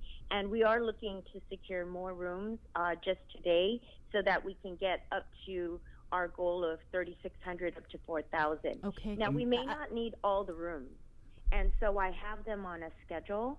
So we're looking at possibly 10 hotels total, and they are on a schedule because we're only moving 500 a day. If they can move 1,000 a day, that's great, but really the goal is 500, no more than 400 to 500 a day, because it's 1,000 off the ship, but they still have to mass shelter, test, get the results, mobilize, transport. So there's a very, very big process in all of this. So we've been talking. The goal is 400 a day to 500. So you've been talking about what's happening for quarantine. We just got from Mr. Modley, 114 infected. I'm not sure what the hospital bed capacity is at Naval Hospital Guam. So are there also discussions about converting hospitals into isolation facilities for the military? Absolutely not.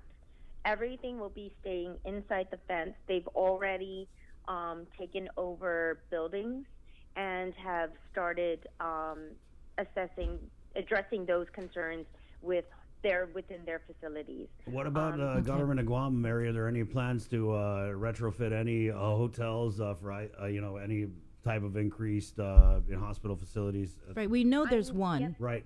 I know that you guys asked me that last week, and I wasn't ready to really answer that. There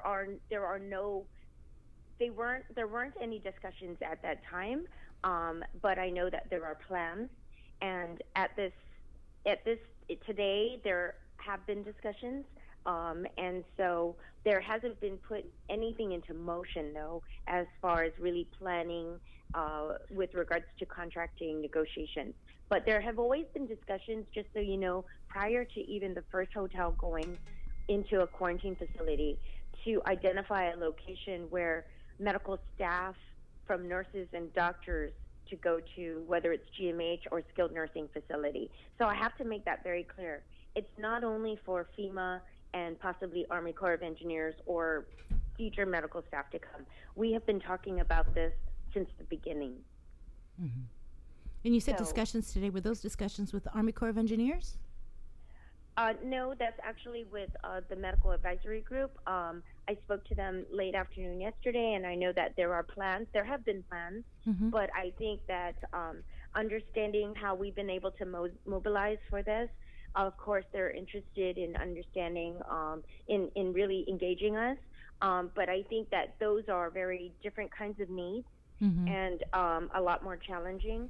And so we are going to have to discuss this, and we're going to need to, of course, implement, if not the same, even more measures than what we're implementing now, because right now we're dealing with negative cases. Yeah. That's a whole completely different scenario when you're talking about isolation and much more the medical personnel that's dealing with positive cases all day long. And so there's a whole lot more that has to be discussed, planned, and strategized when it comes to dealing with those kinds of levels of services. We're not in quarantine mode at that point. So I'm not sure if all of the hotels, I am sure all of the hotels would not participate in that. And that's why even we've been discussing, what would be that next level, whether it's even the Stafford Act or what would be required in order to get to that level. And I don't think that we've really had the time to really be in the war room to talk about those kinds of things. Right now, we're really addressing the mission critical situation with the USS Roosevelt, and we've put out our parameters, and they've exceeded those, and so we're in cooperation with them on that. And so we're trying to balance community risk with the mission, specific mission that they have with the military, and of course the private sector and the protection of our employees, as well as our assets. People are our greatest asset, but we have facilities and other assets, especially soft goods that we, within the rooms and the public infrastructure, that has to be, considered. So there's a lot that needs to be discussed when you talk about medical supplies, medical facilities, and mass shelter for medical personnel. Okay, so just so the community is aware, we've got the quarantine facilities that are going to be negative sailors. Negative cases only. Right, in the hotels, and no discussions about isolation centers in the local hotels for the military. They are going to handle that inside the fence. Yeah, I just wanted to make sure people are completely clear, in case they start. It doesn't matter if people are completely clear. Well, no, they need to. I mean, know people what, are, what and I'll I'll give on. that. Yeah. I'll let you have that opportunity, Mary, to address people that are concerned and I think complaining. Whether or not they've been communicated, though, Sabrina and Chris, to be fair to everybody, regardless, even if we had a 5-point message and put out a press release and said, and I think it has been stated in the past that this is negative cases only. This is national news now, and international news. Regardless, as many times as we can say and reassure everybody, it's still all negative cases. The concern is that there's more exposure, possible exposure at any time. And also the concern is even negative cases have come out positively. So, and again, we have to manage all of that, and we have to be very realistic in how we're managing it. So that's why in putting all these parameters and security measures in place, we have to do more because you have to anticipate the worst case scenarios. And so that's why I think it's been a really good, the last 3 days, we've had the cooperation of the military and the government of Guam to really understand how we as private sector see this and would want it to be implemented, because it's a big decision to close the doors. And if the businesses weren't going to entertain other ideas with very little, with all the security measures in place, then it's very difficult to have those conversations and to explain that to our employees and to our owners that, this is the reason why we're doing it. There's humanitarian effort, and then there's just also the business aspect of it. So we have to balance all of that. And because they've come to the table and they've exceeded everything we've asked for, and they have their own strict protocols in how they administer and manage the engineering and controls on this, then, it really is a matter of cooperation and try to reduce the risk. And I've even asked of Guam to have a small team to work with me as a command center. We don't necessarily need to do that, but I think it's important to include GovGuam in this so that we always understand on a daily basis how it's performing and what the issues are, what the challenges are, and how we addressed it. So this, again, is a learning opportunity for everybody. But at the same time, GovGuam is involved because we have the military buildup. And so I'm working closely with Vera Tapasnia on this. She is the GovGuam counterpart when it comes to anything with the military or Department of Defense. And so she's been really great. I'm working closely with her, GPD chief and the fire chief, as well as public health and CDC.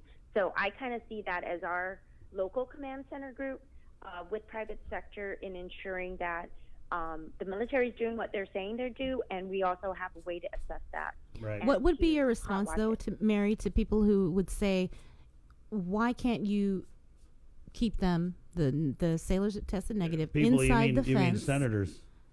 Senator Inside Sabina, the right? fence, they have the resources, they have the land, they have the facilities. And I'm just asking that, Right. what is your response? Because It's an easy response. I mean, it's that they have the land, they don't have the rooms, they don't have the let's let Mary capability. respond. Okay. Let's.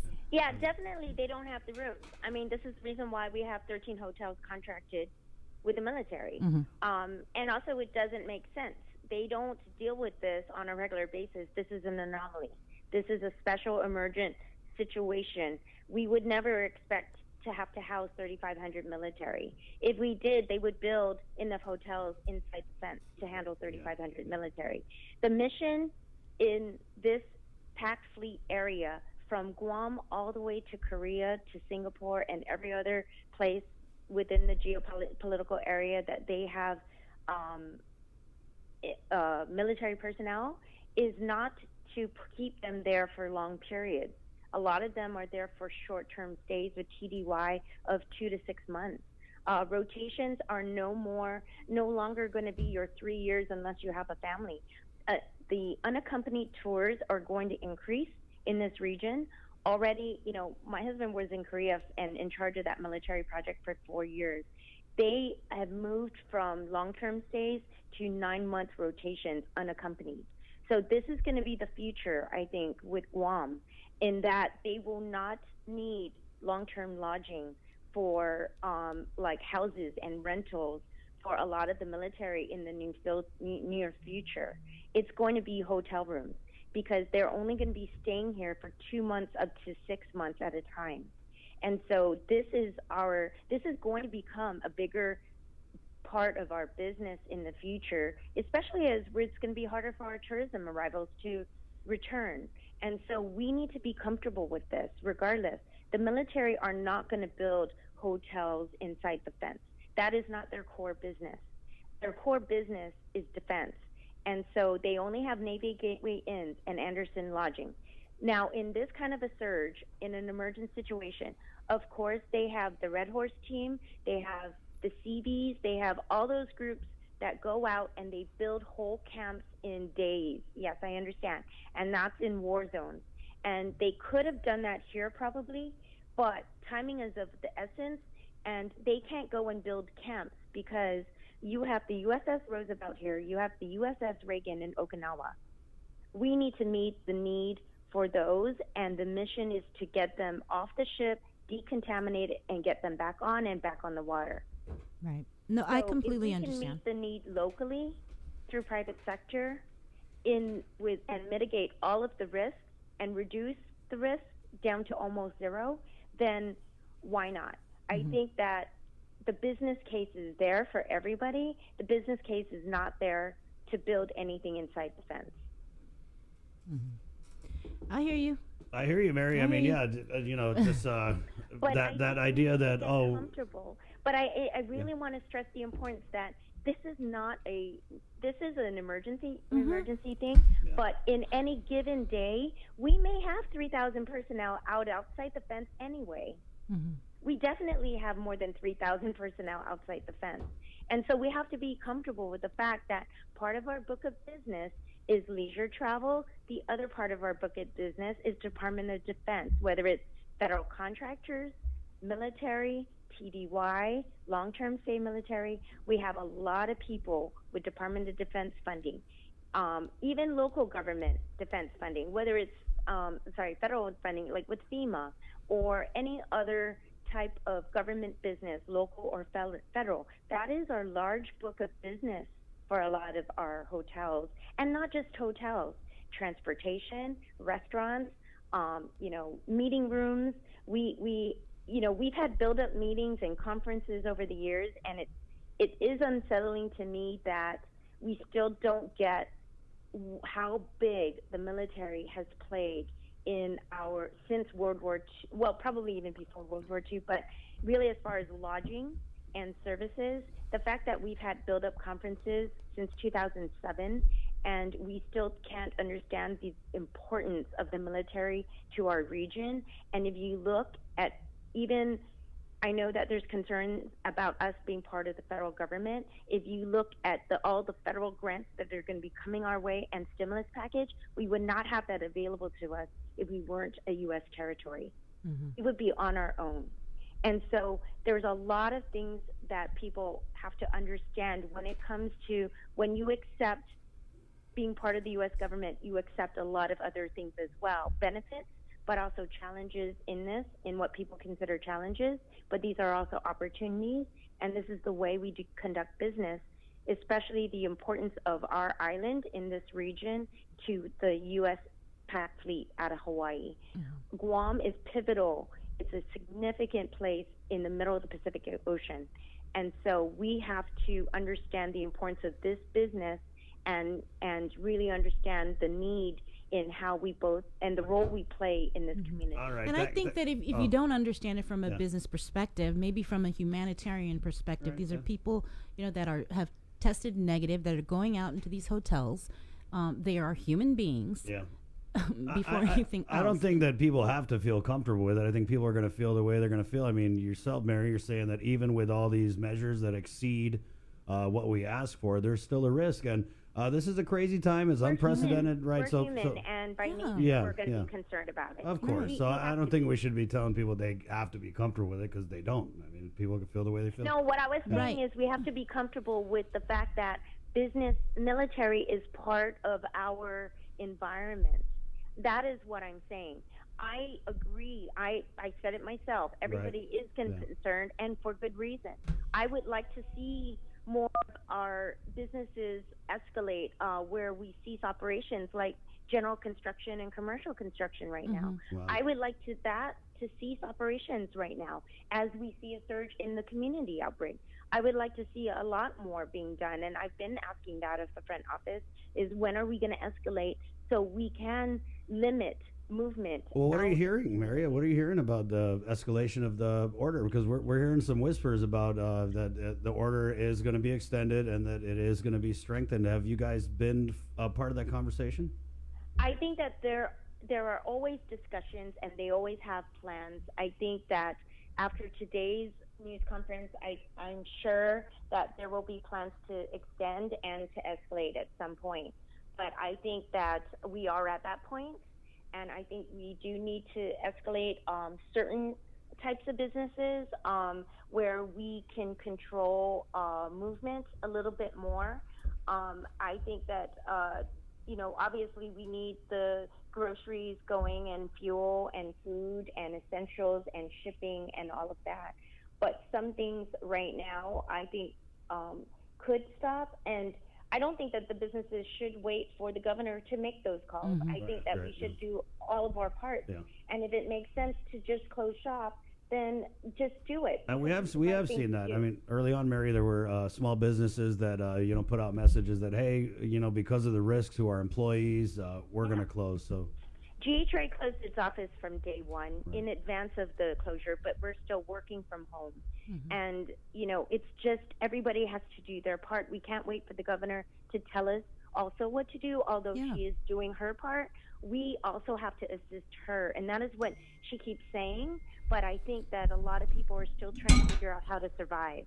So it's a very complicated time. Oh, and man, that's an unprecedented. understatement. And we're just getting started, Mary. There's a We're just presentation. getting started. That is what I'm saying. I think that we've done everything we can to help mitigate risk for community exposure. We are at that point where community exposure is already there. So we need to escalate, but everybody needs to do more than what the governor is asking at this point, because she's limited in what she can ask within her powers. And she's trying to balance healthcare together with business, with economy, with so many things. But we as individuals, as business owners, or as entities, or as human beings and citizens of this island and the U.S., we need to do our part and really stay at home. Yeah. And to avoid putting other people in contact. If you have somebody at home, it's all the same messages, but people aren't acting on it. They're not really taking heed to it. And I hope after today's press conference that people really listen and start really taking action if they haven't already. It needs a community-wide effort. Thank you, Mary. Thank you. All right. Any final comments? Because don't give us no more Debbie Downer for now. We got a lot No of more Debbie Downer. I think that Guam. I think that there are of course always concerns and there's always risk. I hope that everybody can be reassured that Guam Hotel Restaurant Association has been working with both our federal partners and our local government to ensure we mitigate all risks and we reduce or almost get it down to zero exposure with our hotel staff, and we really provide the necessary the need that is being called upon today, and we are creating a model that we can follow going forward if this surge does happen, but we need the support of every agency. There's a lot that needs to be worked on if we are going to operate in this way. And so that's why we're really treating this as an opportunity for all public sectors and private sector to work together so we could we can come out of this 14-day period and say we planned, we executed, and we got the results we wanted. Thank you very much, Thanks, Mary. Mary. Thank you. Appreciate everything you're doing. Yeah, Thank you. Thank you for your time, and keep us posted. Yes, Okay. definitely. Thank Goodbye. you. There you go, Mary Rhodes of the Guam Hotel Restaurant Association. 821, a lot of information there, a lot of information about the quarantine of the sailors. And we're Looking going at 8 hotels. Right. And this quarantine is only for sailors that have tested negative. Okay. So we got all that info, and we're You going to... don't want me to go on. All right. No, I got to use the bathroom. Okay. That's what it is, okay? TMI. Sorry. TMI. Overactive bladder. 821 KUAM News containing COVID. Good morning. KUAM News Updates are brought to you GU Self-Storage, conveniently located near the Harmon McDonald's. We offer affordable rates, online payments, and auto bill pay for your convenience. Plus gate access daily from 6 a.m. to 9 p.m. Call us today at 648-7867 for more. Be healthy. Be informed with ITD.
healthy.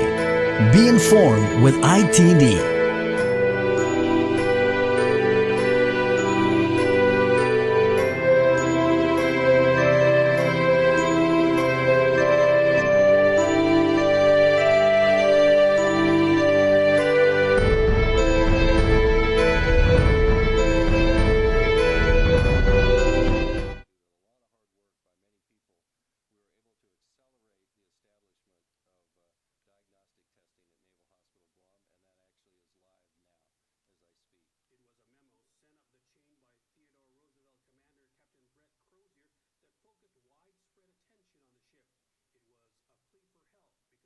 GU Self-Storage, conveniently located near the Harmon McDonald's. We offer affordable rates, online payments, and auto bill pay for your convenience. Plus gate access daily from 6 a.m. to 9 p.m. Call us today at 648-7867.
GU Self-Storage, conveniently located near the Harmon McDonald's, offers fully covered loading and unloading area with individual pin-coded gate and door access.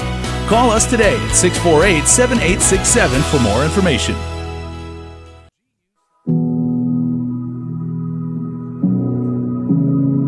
Howdy everyone, and hello mga kababayan. Nestor Lecanto here from KUAM News. Just wanted to remind you all that we are in the midst of this battle together, this war against the coronavirus, COVID-19. And just wanted to remind you, one of the best things that we can do to fight this is to wash our hands. I saw something on TV, and you need to do this for at least 20 seconds.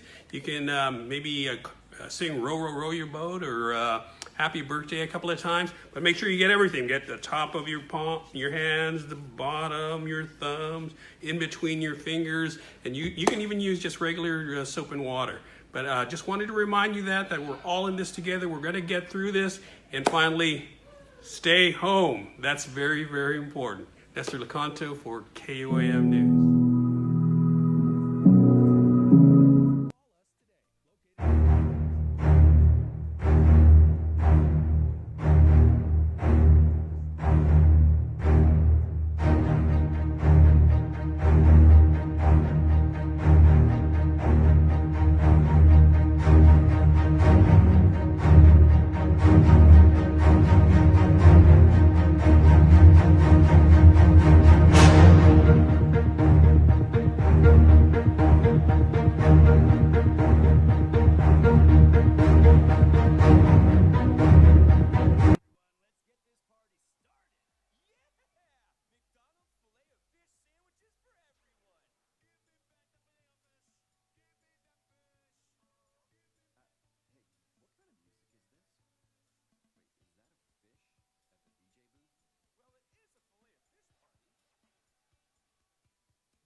Still Lent.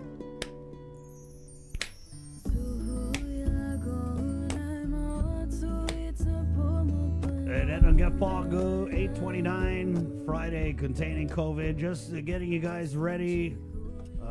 You should be bracing yourselves for a presentation that we are hearing is going to be very grim.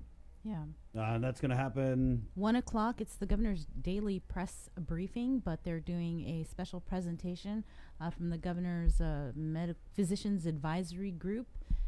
That's at 1 o'clock. We'll be streaming it live on our Facebook page, and we will also be broadcasting it right here on 994 FM. Right, and so and everyone that we've talked to, because we're really trying to give you as much advance heads up on this as we can, is the news that the trajectory is looking very, very grim. You know, what Dr. Cabrera had said that his first presentation was really meant to guide us in dodging that. What was the first grenade? First grenade. So he said that was the first grenade, and now we're ready for the war. And what I'm hoping is I'm praying that we don't go from dodging the first grenade to getting hit by a nuclear. So you get the family around, and you guys listen as we're expecting some big announcements. Right. That are going to be happening. And right now we're at 82 confirmed cases. 12 patients have recovered. And just this week, we got the announcement that the number of deaths had increased by 2. And there are a total of 3 deaths on Guam. Okay, and we're going to get Tomas Manglotnia. He's looking at things over in the CNMI for us. But first, let's bring Speaker Tina Munia Barnes onto the show. Good morning, Madam Speaker. Hafadeys and Manana Sitsulis to you both, Chris and Sabrina. Hafaday. Thank you for having me on the show. Of course, the Speaker. I guess just first we'll start. I know that you had a conference call, and I think I saw something on your chat about us getting some medical supplies. You kind of want to start. Let's start with the good news first. Yes, working closely with the American Institute and the chief officer there, Ms. Helen Peterson. We've been in communication also with the administration, and we've asked Taiwan for their assistance in as far as supplies and equipment, and they're working on it, and we're just very grateful. Okay. I wanted to get into the conference call that you guys, or Zoom meeting that you guys had with Admiral Manoni. Yes. Yeah, tell us about the conversations you guys had and some of the concerns that were brought up. Yes, I want you to know that, first of all, I want to say thank you to Rear Admiral Manoni for giving all our colleagues the opportunity to receive all our questions and to give us an update of what was happening on the ship. We talked, there were many, many questions, but one of the main things was asked was the test kits and the machine, and that he hopes that the machine that will be able to process these medical test kits, that they would be here maybe within the week's time, and that we also know that that the tests for the sailors will continue to go on, and only those who are not, that are found negative after the testing will be able to be released for additional 14-day quarantine into the different areas that are designated and worked out with the different hotels. Yes, he also has a list of what the government of Guam needs are, and they're working to see what they can do to assist. What are the government of Guam needs? From respirators to PPEs. You know what, Sabrina and Chris, we as an island continue to try and come together, and like I was sharing with the Lieutenant Governor, we're going to ask everyone. Dr. Cabrera yesterday talked about how they thought they had so many months of supply, that maybe even up to 6 months worth of supply, and a large percentage of it was already burned and utilized within the timeline that we were working, which is in the last week or 2 weeks, that more than half of their supply was already utilized. So they heard that we heard that 300 cases were being done, and they require for each sailor to go through 2 negative tests before to make sure that they're not infected, and they've shared that they will comply with the governor's orders in as far as the quarantine and making sure that whatever the protocols are, that they would adhere to everything. Right. Mary Rhodes went through all of that. I was just wondering, you said that there were needs, government needs, Yes. government of Guam needs that were relayed to Admiral Manoni. What were those needs? Yeah, the medical examiner, more test kits, PPEs, the respirators. Yeah, we are trying to get that to the civilian community. Okay. Would you like to ask something? Yeah, Speaker. So I just wanted to ask about the session thing. So, just trying to move forward from here. Are there any plans? Because I know you had said it was postponed indefinitely, and I understand that you're trying to be on the same page with the governor. But there's been a lot of grumbling from your colleagues. So how are we going to kind of maybe meet halfway? Or just tell us, are there any plans anytime soon to have any kind of session? Yes. Thank you very much for the question, Chris.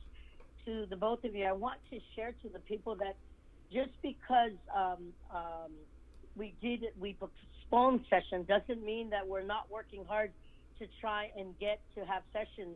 We need to look at what we have in as far as our budget. We need to look at all the bills that have been introduced, making sure that working closely with the administration, some of the bills that have already been introduced that did not have a public hearing, but maybe that possibility of literally affording the governor to utilize has already been worked out with the federal government and the administration.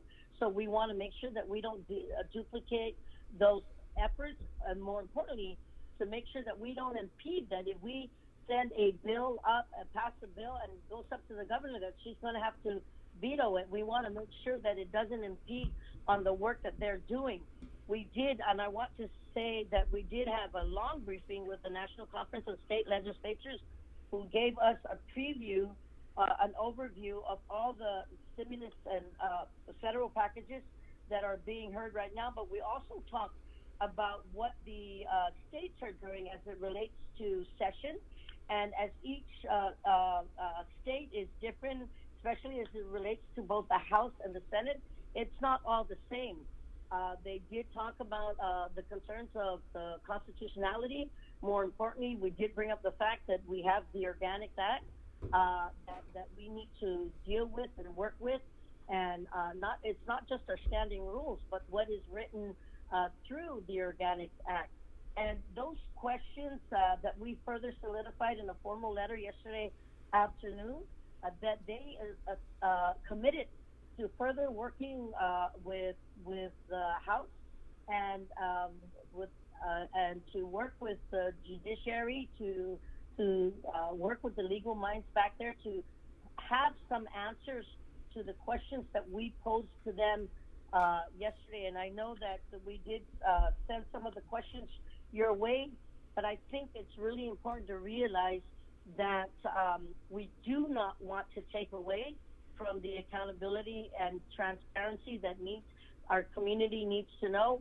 You both know that just recently there was concerns from the Vigilance Committee with Ms.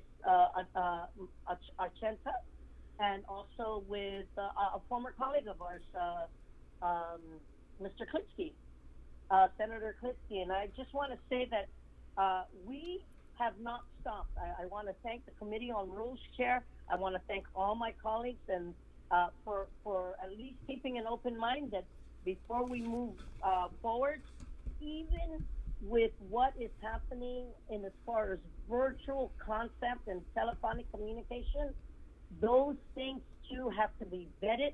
We have to be sure there are a lot of restrictions on how we can move forward. Questions regarding how motions and objections need to be handled. How do we work with legal when there's an objection on the floor, and how do we proceed? Sounds pretty complicated, Speaker.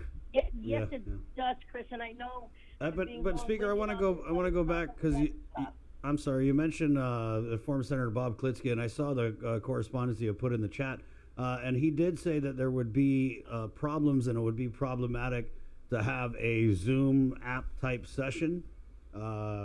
But he did say that you guys should just meet regularly at the Congress Hall and adhere to the social distancing measures. Yes, Chris, and based on his recommendations, also we've already had looked into that, and I need to share with you that some of my colleagues personally have shared very serious concerns on why that we couldn't meet personally. So a couple of them have brought up the governor's order, the concerns about health. So they take care of elder relatives, family members. Right? Yeah. And you know what, Chris, it's really, really important to know that we have to make sure that even as leaders, we need to make sure that we're doing the right thing for our families. And I'm literally shooting to have sessions sooner than not. If there's an opportunity that we can work out all the logistics with working closely with CORE and the rest of my colleagues, we can even push for a session even sometime this month, which is already leading into the budget session. Yeah, and we still got to pass a budget. Closely with the oversight chair on budget, Senator St. Augustine. So you have seen Senator St. Augustine, Speaker, because we have not seen him, and we've made repeated requests for him to get a hold of us. We got questions about the budget. I don't know, is he in quarantine or something? Maybe he's just in quarantine from KUAM. With Senator St. Augustine, I do know that he shared with me that we continue to update. There is a CRER meeting that's supposed to be handed to us and by April 20th, and I know that he said that would give us a clearer update, but I do know that he is very concerned about what's going on, and if there is any federal aid that can be and resources that can come down our way without impeding on the government funding source, then let us utilize what we are getting from the federal government. And those projections are going to be within this next week, a couple of weeks. And one of the other concerns, I don't know if you guys are aware about it, but one of the concerns that they're looking at how to distribute is working on the census. Guam has not done a census in 10 years, though we are started. The states, I just found out yesterday that they do it differently. They do it on a yearly basis. They work closely with the Department of Labor and the different agencies back there. We don't have that. Ours is done every 10 years. So what information are we going to track and provide for that? I do know that the governor's office has been working with that very closely with the Department of Labor and with the census. And our aid is based on the residents that we have. Right, yeah. No, Speaker, I get it. I mean, we're going on old data, so with this disaster, major disaster declaration, when they crunch the numbers, you're right, we're going to be going off info that's 10 years old, but, I mean, it's not like we can send people out to do the census. Speaker, I want to go back to not necessarily session, but local assistance for displaced workers and people who have otherwise been adversely impacted by COVID-19. We're talking about thousands and thousands of our island's people. And, I want to ask because I believe you're very compassionate. Speaker, I know your slogan has always been, "You're in my heart." And I'm just wondering, why is it that we don't have any temporary local assistance to give to our people while we ask them to hang in there and wait for the federal government to kick down some stimulus. We did it with the war claims. You guys, had no problem going into session, had no problem ramming the war claims through. That was a federal program that we were going to do federally. We spent local money knowing that we were going to get reimbursed by the federal government. My question is, why can't we do the same thing for our people? Because it's more than just, Manumco. We're talking about a wide section of people that are going without a paycheck right now, that are trying to figure out if their landlord is going to listen to what the governor said about you can't evict me. People are really struggling, and I just don't understand why there isn't more sense of urgency on your part, on the governor's part, on any of your colleagues' part, to kind of try and get some money into these people's hands, or any kind of assistance. I don't understand why it doesn't seem to be a priority, because we can't wait 3 weeks. I want to share with you, Chris, that please know that it is not a fair statement to say, because this administration has literally been working hard to get an agreement between the Secretary of the Labor, U.S. Department of Labor, and then what is happening right now is what we've done with the war claims is completely different. There was already legislation in place, but because of the glitch and how to be paying out, we stepped up to the plate to see. So why aren't you guys stepping up to the plate now, Speaker, is what I want to know. Why aren't we stepping up to the plate now? All we're hearing is, we can't, the Zoom, the rules, the this, the that. No, it regards to unemployment, we do not have a program in place. Right. And that's how the program is being distributed. And now that I know that the governor has the agreement between the Department of Labor and Guam, the bill that is on hand, we need to make sure doesn't impede on what the feds are saying, as it relates to saying, in order for you to get the funds for Guam, you have to have a program.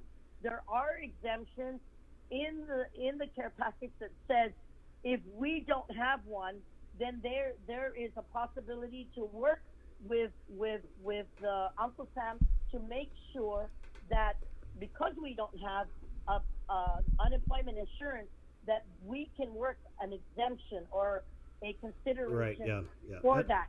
That is being worked on right now. But it's still weeks away, Speaker. I mean, FEMA doesn't have a timeline on it. They said that and I interviewed the guy from FEMA yesterday. He said there are hurdles that our local government has to clear, and he couldn't even say when we're going to see checks in the hands of these workers. So I don't understand why we're continuing to explain away how our people are going to hang in there and wait weeks. I'm not really getting it. I do apologize. I beg to differ. We are not working week. We were told by the federal, there was a short answer, does Guam qualify? And in the beginning they said no, but the longer question is, how do we work together to get this program done? The governor's office right now, the governor, lieutenant governor, Department of Labor here on Guam has been working closely, even with the attorney general. They signed the agreement implementing the relief for workers affected by the coronavirus.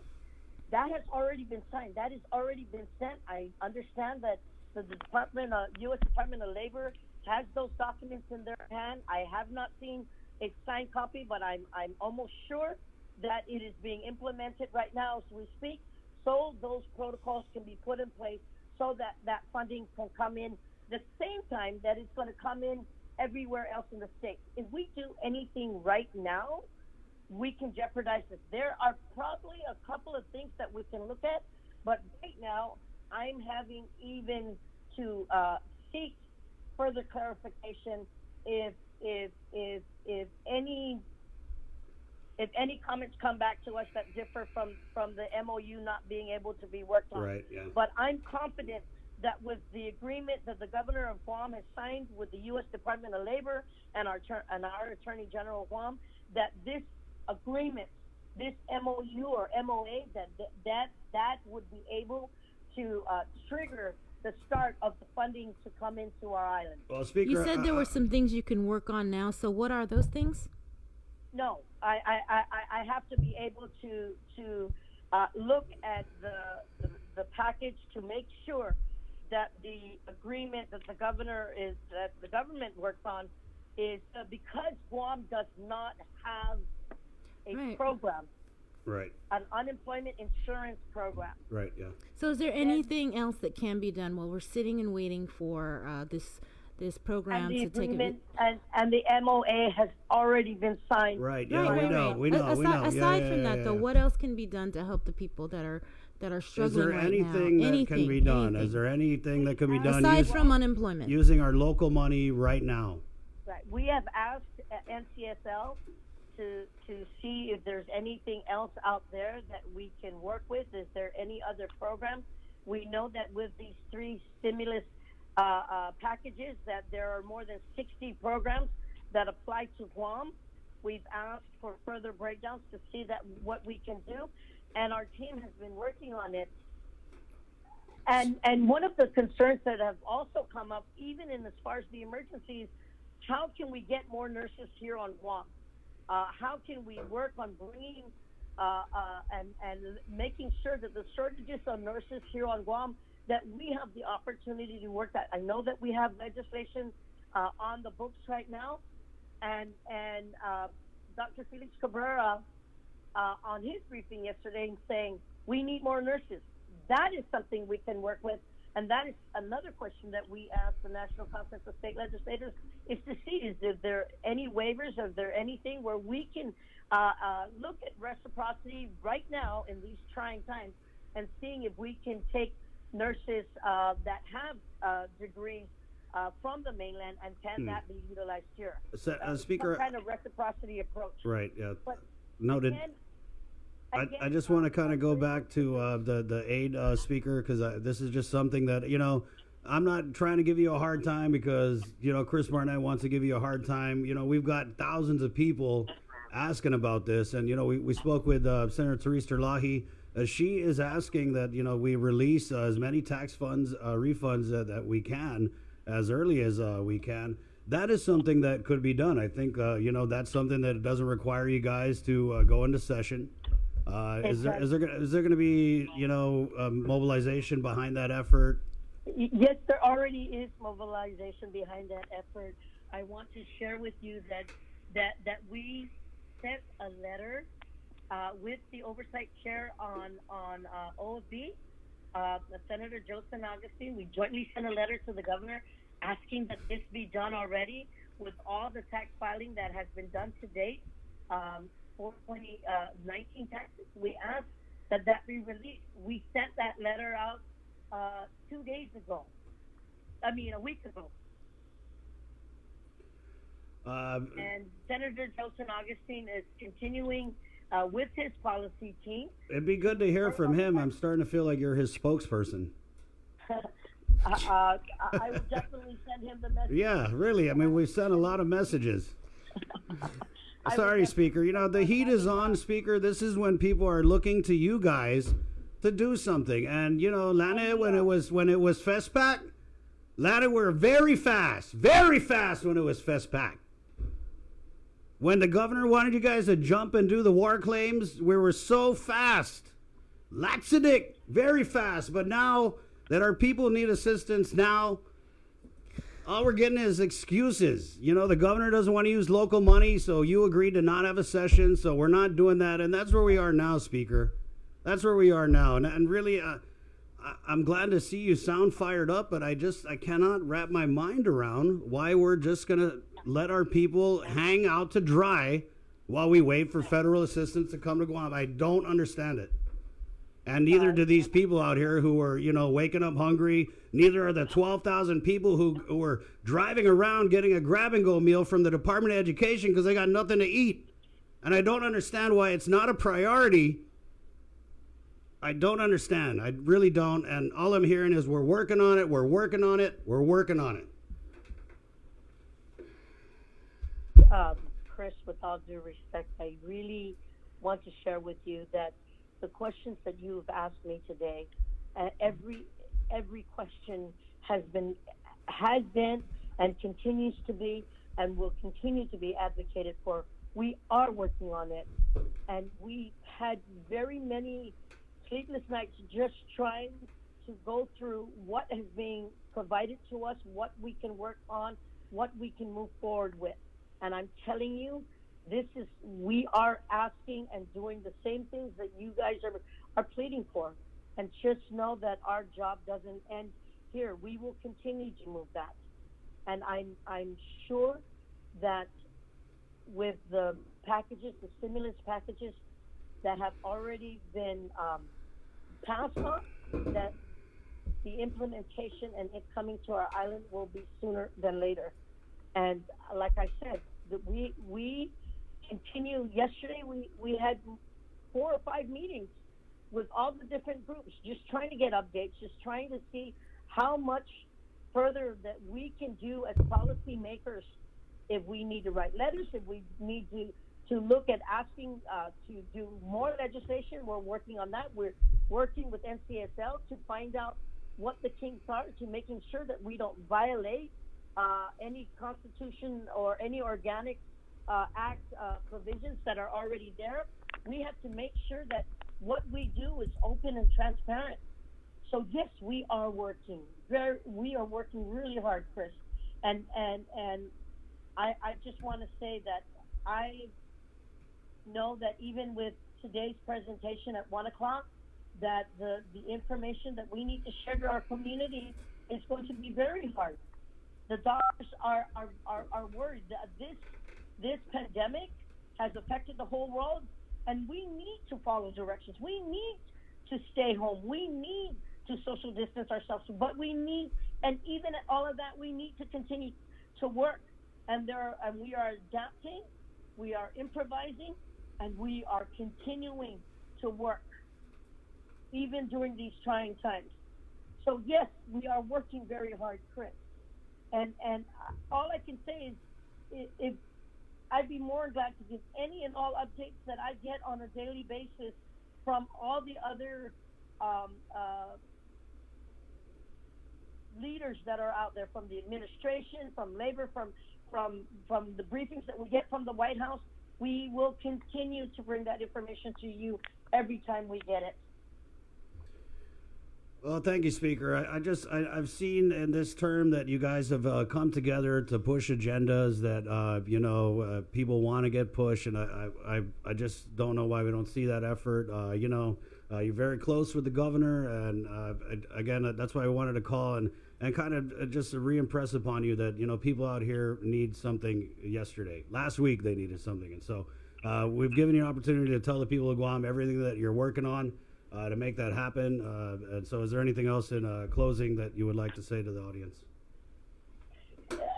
Every week, Chris, we talk to Joint Region. We're working closely with the governor. We're working with our colleagues to see what we can do. We get briefings from the White House every time they have one. We're invited to that, even with the traffic. I'm sorry, but who's working with the governor? You're working with the governor, or the legislature's working with the governor? Just you, or is it the other Democrats or the Republicans? Because there are other senators that say they have no clue. I beg to differ, Sabrina. Every time there is a meeting with the governor. Did you have a meeting with the governor and Joe San Augustine earlier this week before you canceled session? No, that is Sabrina. She was giving us a briefing and so yes. Policy, and I just want you to know that was just a call-in, and I got the information, and I just need you to know that we will continue to work together. And I have opened every time I've received anything from anybody. You need to know that I have shared it with my colleagues. I just sent you the letter, guys, from what we sent to the governor regarding tax refunds, and I just need you to know that we will continue to work our hardest And our colleagues and I, we can agree to disagree, but the bigger picture is that we know that we need to work together in order to get the programs that are implemented to our people.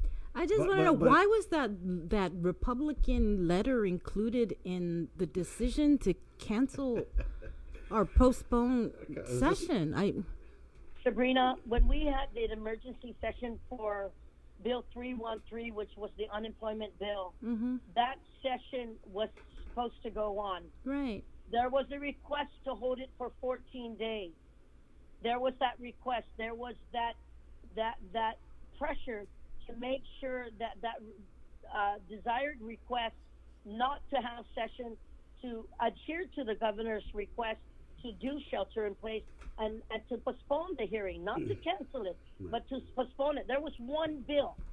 That bill was set 14 days later, which would have fallen on that date. And as you and I know, Sabrina, every day we may say something right now. When we hang up, there'll be new information coming in. The information comes in, it's very fluid. Things are changing. There's so many fast moving Right. parts. You know, Speaker, I don't know if you realize, I just want to say, Speaker, I'm sorry, I don't know if you realize how much pressure is on you because you listen to what the governor said, you canceled session, and there are 14 other colleagues with, a whole lot of ideas about how they can help our people right now. And by canceling session, you basically put all the heat on you and the governor. So you got to deliver, Speaker. If you're going to tell your colleagues that, hey, we're not going to have session because, Auntie Lou has it under control. We're going to follow Auntie Lou. Let's all support Auntie Lou. Then if you're going to shut them out of this process, then you got to deliver, Speaker. You got to deliver. And you are right, Chris.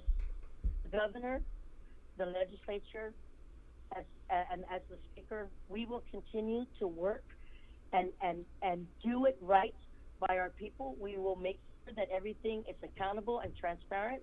And every day we will continue to work hard to get the resources into the pockets of our people. And every day we get concerns from citizens that we work on to get answers for them. And I will continue to work that and share with my colleagues. And that's the best I can offer, because I am not canceling session. We are making sure that when session comes on and the bills that need to be entertained, even those that will not have a public hearing, that we need to make sure that everything is in order. We are working closely with the Committee on Rules.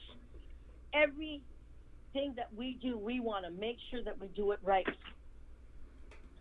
So I just want to share with you that it takes a concerted effort, and the people of Guam need to work on this together. We cannot be divided. Okay, Speaker.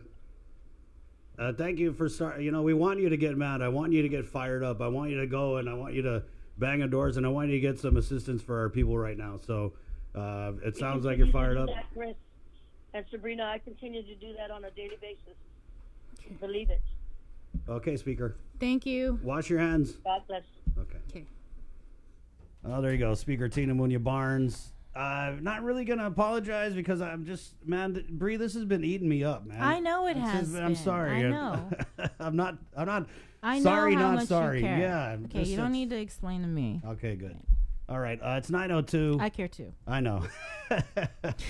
Containing COVID, we're going to read off some of our Facebook comments, and we'll take a little break, do some news, and come back with more of the show. We're KUAM FM, Agatna, Guam. It is Friday. Good morning. KUAM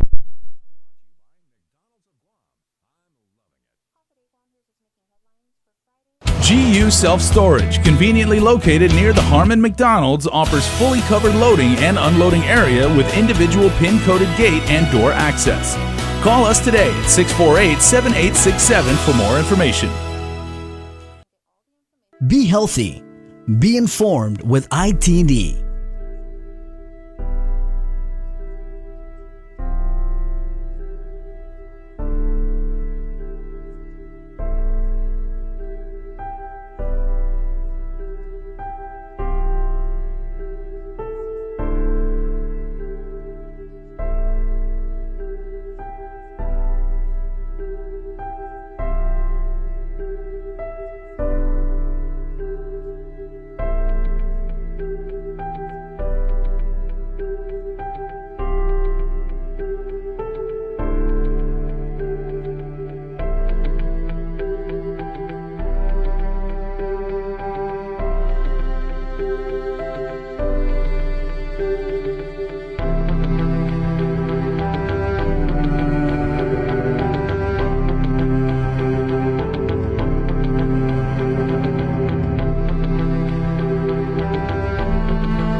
Be healthy.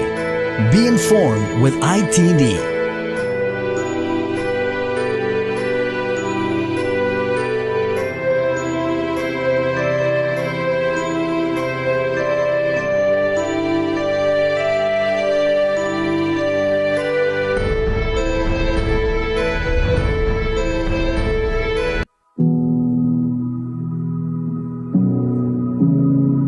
Howdy everyone, and hello mga kababayan. Nestor Lecanto here from KUAM News. Just wanted to remind you all that we are in the midst of this battle together, this war against the coronavirus, COVID-19.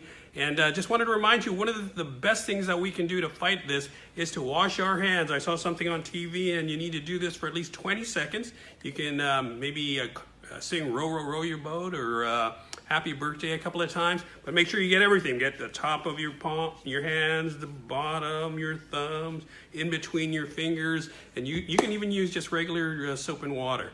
But just wanted to remind you that we're all in this together. We're going to get through this.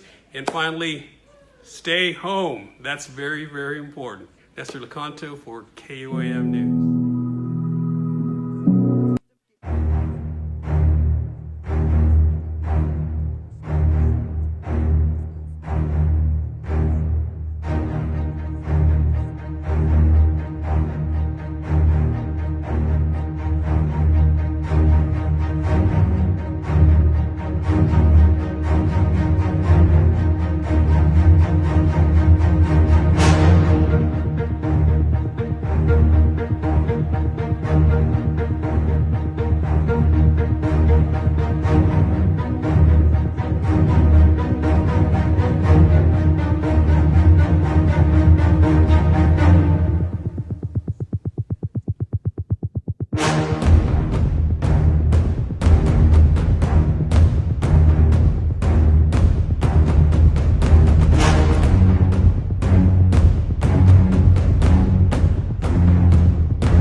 Morning, Guam. 9:08 is Friday. Containing COVID. Let me tell you, we're just getting started today. Real information in real time. Please watch. You share the broadcast, guys.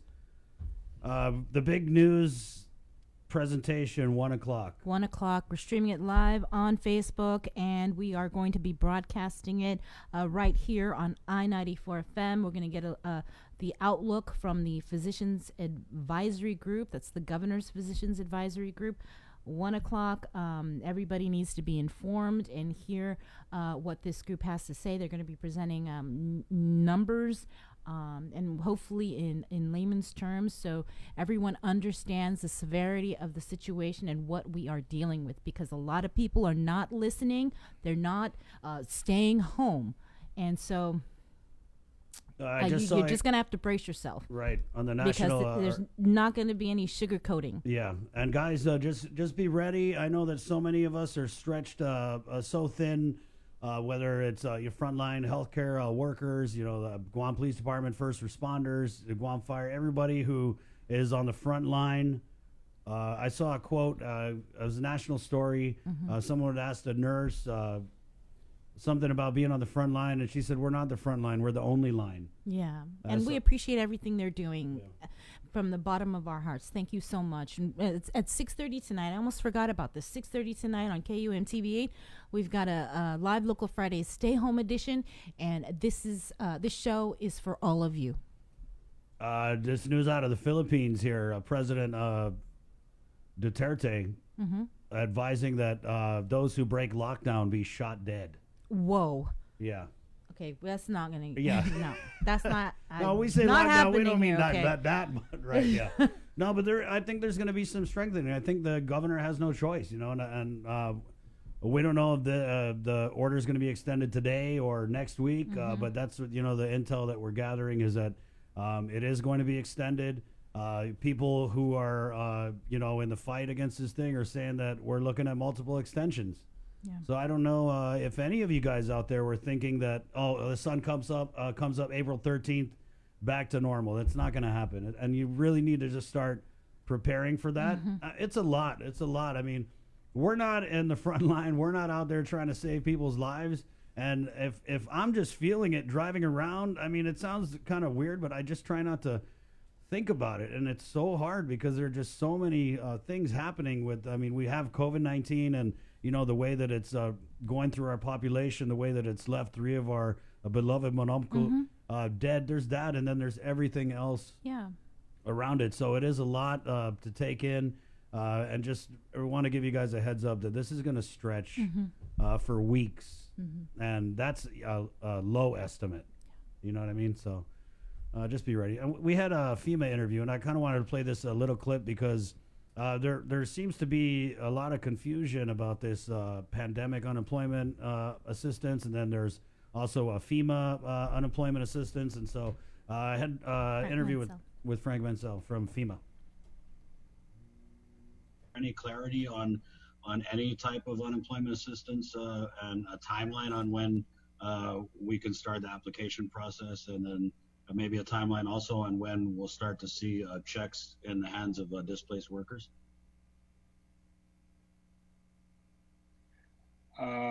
That is something that I don't know the status of the memorandum of agreements, and it's my understanding that there are some hurdles that have to be jumped over. As soon as I can provide you anything, it'll likely be about the same time that the governor would have her information. In what ways, Frank, could you tell us, as the government of Guam or the governor reached out to FEMA in terms of assistance aside from monetary? I have not seen the paperwork on that. I know that, as I said, the governor has every opportunity and every right to take any of the programs that we have and request an amendment to our programs. This is what was granted under the presidential declaration, but it's not uncommon for an appeal to take place. There are 2 major types of assistance. One is called public assistance, which oddly enough is not for the public. It means that would be for maybe government-owned utilities such as water treatment plants, electric plants, sewage treatment, that sort of thing. That's called public assistance, and that runs categories A through G, and each of those categories has a separate meaning and a separate coverage. And the one that's been approved right now is category B, which is emergency protective measures. So if there's extra policing needed, or if there's anything that's required from the fire service for security or whatever, that's covered under category B. Category A is not applicable in this case because it would apply for debris cleanup. You would see category A turned on in case of following a hurricane or a forest fire, things like that. So that's public assistance. The other is individual assistance. And you probably have seen individual assistance following typhoons, such as U2 or Mangkhut, where there are programs available to individuals to apply for grants and food and things like that. Those have not been turned on yet. So the only thing that we've got available to the governor right now is the disaster employment and the crisis counseling. Well, there you go. That's Federal Emergency Management Agency. FEMA. Public Affairs Officer. Okay, so I'm joking with him because if you watch the live stream or the that we have on Facebook, the way Chris starts out the interview, I was on the side and I was Yeah, I watching. know. I was like, okay, ready? Yeah, good, Yeah. good, good. Mr. Mansell, FEMA. Is it the Federal Emergency Management Authority or agency? I almost died. Like, Is that how I dude. sound? Wait, is that how I sound? You want to talk about how you looked? Yeah. Yeah, But you know, yeah. in my defense, it's been a long year, okay? It's been a long year. It's been a long morning. Yeah, so that's Frank Mansell from FEMA. They got 2 4-man teams on the ground here in Guam and the NMI. You know, we're going to get Tomas Manglotny on the phone. Just things have been pretty crazy this morning. And right now, though, we talk about people in need. And, you know, you've kind of reached a really tough spot when those who help people in need are in need. And that's exactly what's happening this morning with Catholic Social Services. I want to bring Lisa Berdayo onto the show. Good morning, Lisa. Hi, Lisa. Good morning, guys. So just real quick, you guys are doing a call out. You're seeking donations. Yes, we're looking for canned, non-perishable foods again for our pantry, and this is in anticipation that we are going to run out eventually because people are calling a lot for food assistance right now. And we are helping a lot more people than usual. So we imagine that our supplies are going to go through really quickly. So we're asking the public to donate, but since we are social distancing, we've made it easy for them to go ahead and help us to purchase the food. So when you say help you guys to purchase, are you set up a PayPal or what are we talking about? Yes, so if we've always had a donation system on our website, and you can go and click donate now, and it takes you to PayPal, which you can pay with your PayPal or a debit or credit card.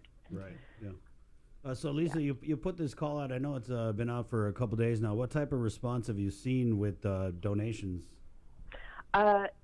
It's pretty immediate. We've had people come drop off canned foods, but we've also seen folks come online and donate. And when they go online and do that, they note in the comments that it's for the food pantry, because this donation system, it goes to all of our programs in CSS. And as you know, we have many, but we're specifically asking, for help to purchase food in this crisis. You're mentioning that you're getting a lot of calls from people who need food. What are those people saying?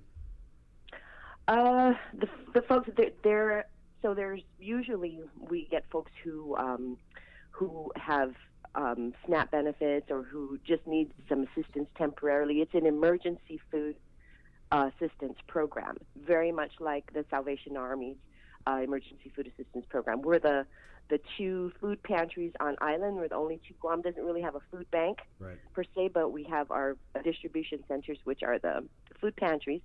And normally we get the folks who the last week and they finished all their SNAP benefits and they just need an emergency week's worth of food. But now people are saying, we're running out of food. The markets are so busy. We can't get the main thing is they can't, public health is busy doing other things. And I know some of their offices are still open, but it's difficult for them to get a mayor's verification and the usual documents we require. But people are just in need, and everybody's home, and the kids are home, and they're going through their food really fast, and so they need some help and some relief. So we are practicing social distancing at Catholic Social Service. We've closed our thrift shop and our front doors, but that's why people are calling in and asking for assistance. So we prepare a little bit of food for them and put it, in a designated area for them to pick up, just so that we don't have a big crowd inside. Lisa, if we're week 3 of the quarantine, the shutdown, mandatory social isolation orders, and you're already getting an increase in calls, what do you anticipate the forecast will look like in the next few weeks? And are you going to have enough food to sustain those people who need it for that amount of time? That's a tough question, and in terms of numbers, I can't give you any, but I can in a word, I can tell you it will be worse. Not to be negative, but it will be busier. We anticipate that for sure. It'll be busier. More people will call, and more people will need. We're even anticipating, after the crisis, So our executive director has been anticipating that and communicating that to us. So we have been, this food drive has been going on a little bit longer, but now it's like, well, nobody's going to get in the car and go shopping and buy some food and drop it off at Catholic Social Service. So we just, opened it up and made it easier so that people can, and we can just purchase direct. Right. Lisa, in the event that somebody doesn't have a PayPal, I mean, I got one, but I had to get my my 5-year-old to show me how to use it. Card. Yeah. Are you guys doing any cash drop if people want to? Maybe they're on a cash only thing, but they're listening to this and they want to, drop you guys 20, 50, whatever bucks. Well, what they can do is put it in an envelope, spray it with alcohol first, put it in an envelope, and slip it under our door. Okay. Our staff is actually working. We have essential staff, and we are inside. That's why we're asking people to schedule just to eliminate face-to-face contact. But if you have something to drop and you need it to be, we can arrange it for you. Lisa, what's the number again? The number is 635-1442. Thank you. Yeah, We got to run. There's just a lot of stuff going on, but I really just wanted to give you time to put the request out there to let people know that this is what we're facing and it's going to get worse. Yes. Thank you for the opportunity. I appreciate it. Thanks, Lisa. You keep us posted, okay? All right. Take care, guys. There you go. Lisa from Catholic Social Services. The number is 635-1442. You can also go to their website, social media, and click on donate because they desperately need some financial assistance. Right. And so we talk about DOE's Grab and Go Meals program. What we're seeing is people start lining up for this at 8, 8:30, 9 in the morning. The program's running from 11 to 1. But, the simplest way to put it is people are hungry out there, and DOE has been overwhelmed by the number of people who are showing up for these grab and go meals. I'm trying not to go back to that place. You mean the speaker place? Is that what we're going to call it? No, I don't want to. Speaker Tina's place? No.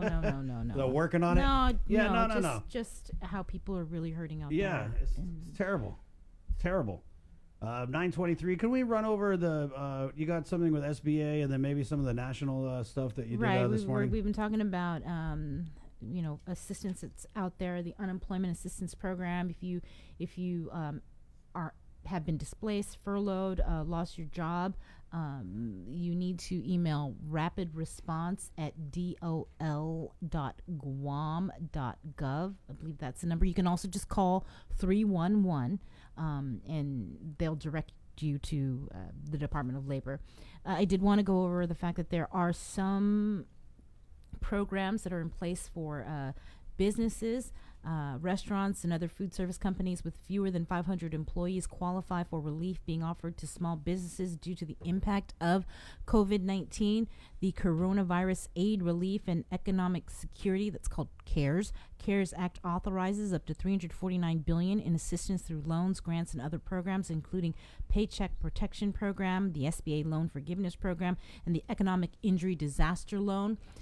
Those are the programs that are out there. There are SBA Guam lenders. That's ANZ Guam, Bank of Guam, Bank of Hawaii, Coast 360, Community First, Guam Federal Credit Union, and First Hawaiian Bank. Again, if you have been for individual assistance and businesses concerned about unemployment, the email is rapidresponse@dol.guam.gov. And again, just call 311 for any other questions that you have. I don't have all the information, but 311 is the number that was provided by the Joint Information Center for you to call. We also want to let you know that 1 o'clock, it's an important press conference that we are going to be streaming here on Facebook and also broadcasting at 1 o'clock right here on I-94 FM. Okay. Hey, wanted to bring Cassiana from the University of Guam's the ESA Psychological Services program.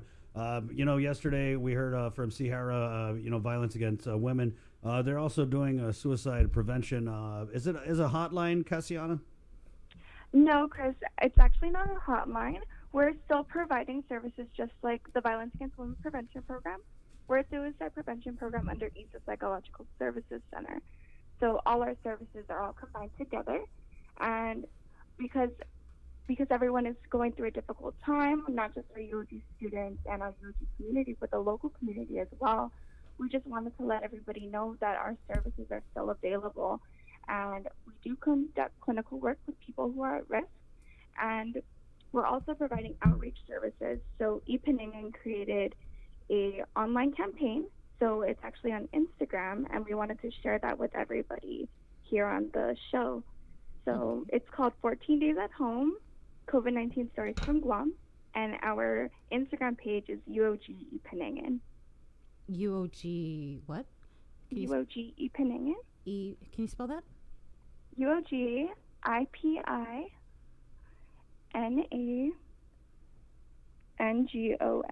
Okay. Yes. Got it.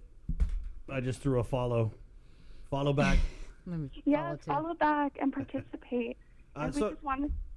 Go ahead. Go ahead. You talk about services. What types of services do you guys have available? So some of the services that we provide include suicide prevention presentations. We provide that in the classroom, and we provide training on our suicide prevention and response protocol training for our staff and faculty. But since this is services for the local community, we wanted to let them know that we also provide mental health services, counseling services, and psychological first aid for anybody who has any worries or concerns or stress related to the COVID-19 pandemic. Because after talking to many people, and I'm sure that you both know that as well, that so many people are going through such a difficult time, and people are stuck at home 24/7, and people can't go to work and go to school, and there's a lot of stress surrounded with that people are worried about not being able to pay their rent or keep up with car payments, or even like for students to cover their tuition.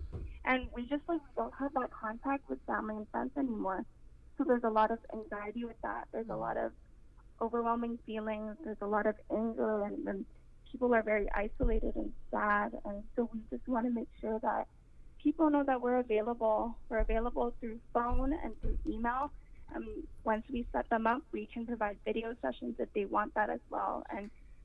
And it's not just for students and UOG affiliates, but it's also for the local community. And we receive a lot of calls and a lot of emails every day, especially since the pandemic started.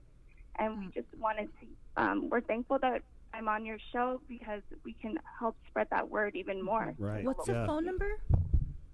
Our phone number is the same as ESA, so we use ESA's number, so it's 735-2883.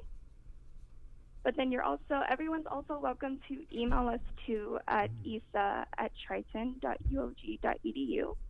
And I just also wanted to let everybody know that our services are free, whether or not you go to UOG or whether you're just a member in the community, and they're all completely confidential. So on average, how many calls do you guys get? I don't have the exact number, but we received lots of calls in the past couple of weeks since what are people saying, Cassiana? Because the symptoms that you described, I felt like you were talking about me, because I am feeling overwhelmed. I think we all are. I mean, we all are. And if you're not, then maybe something's wrong with you. We might have to have a session right now because. No, but I mean, so yeah, what are they saying? I mean, of course, don't go into specifics, but generally, what are some of the things that you guys are hearing? Yeah, of course, we can't. Yeah, you're right. We can't go into detail because everything is confidential. Yeah.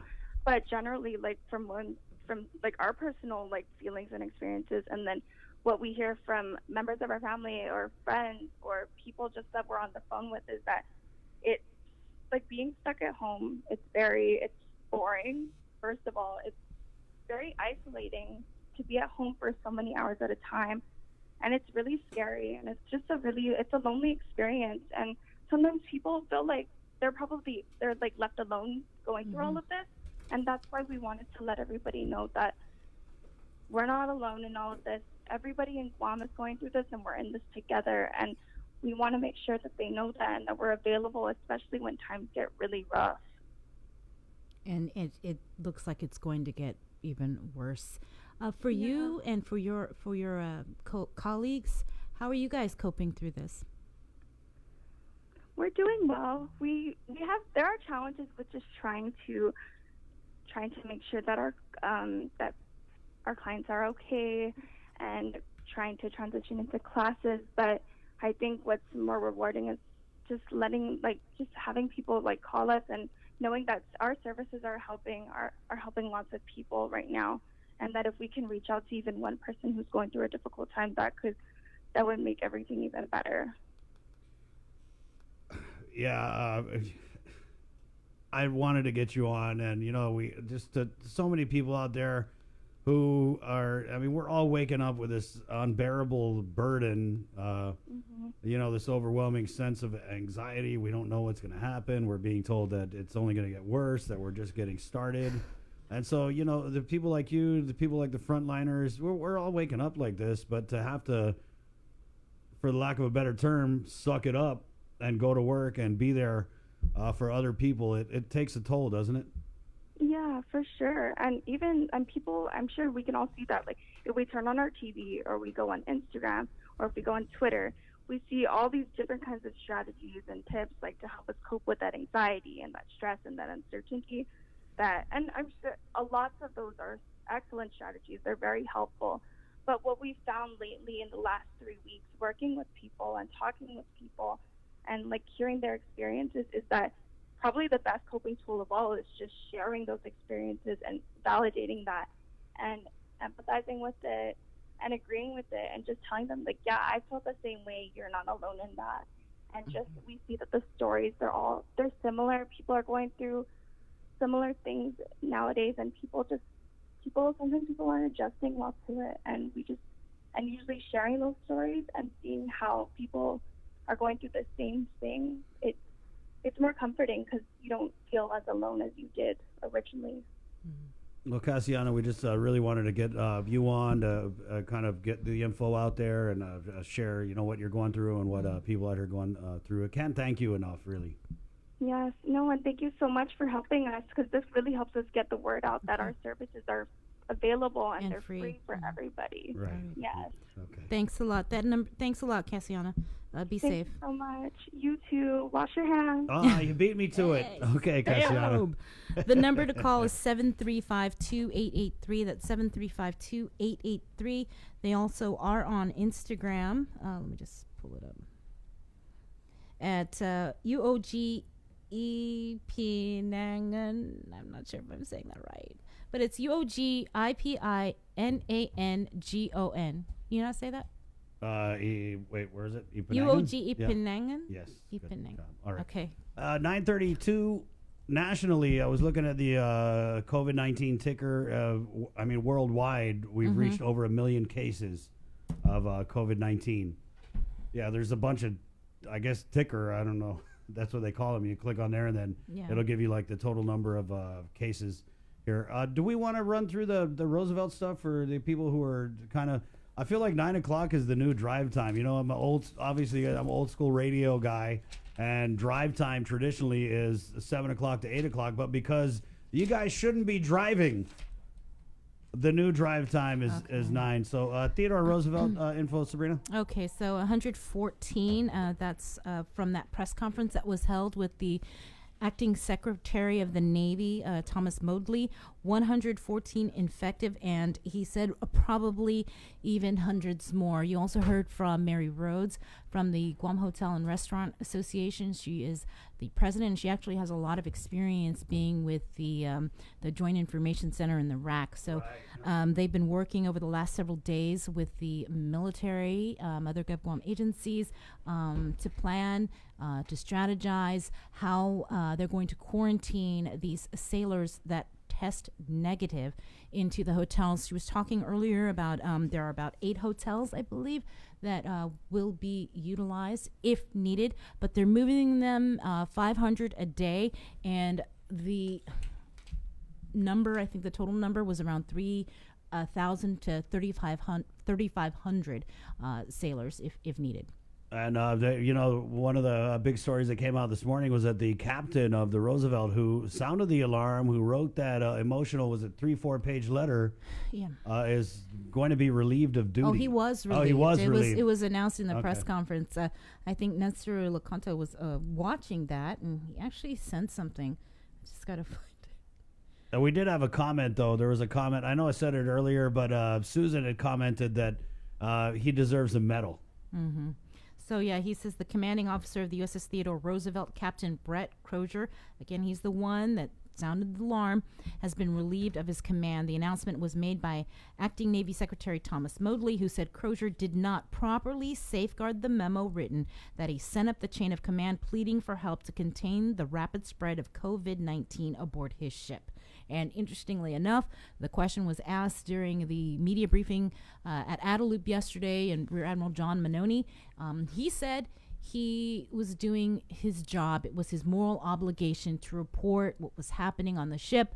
But I guess because that memo was sent to X amount of people and it was leaked out to the media, what we're seeing today is the acting Secretary of the Navy telling him he's been relieved of command. Right. But, if you look at the chain of events, whether you're on one side of it or the other, what his action has done is, I feel, it's saved lives. Saved lives. Yeah, and Guam is stepping up and doing our part.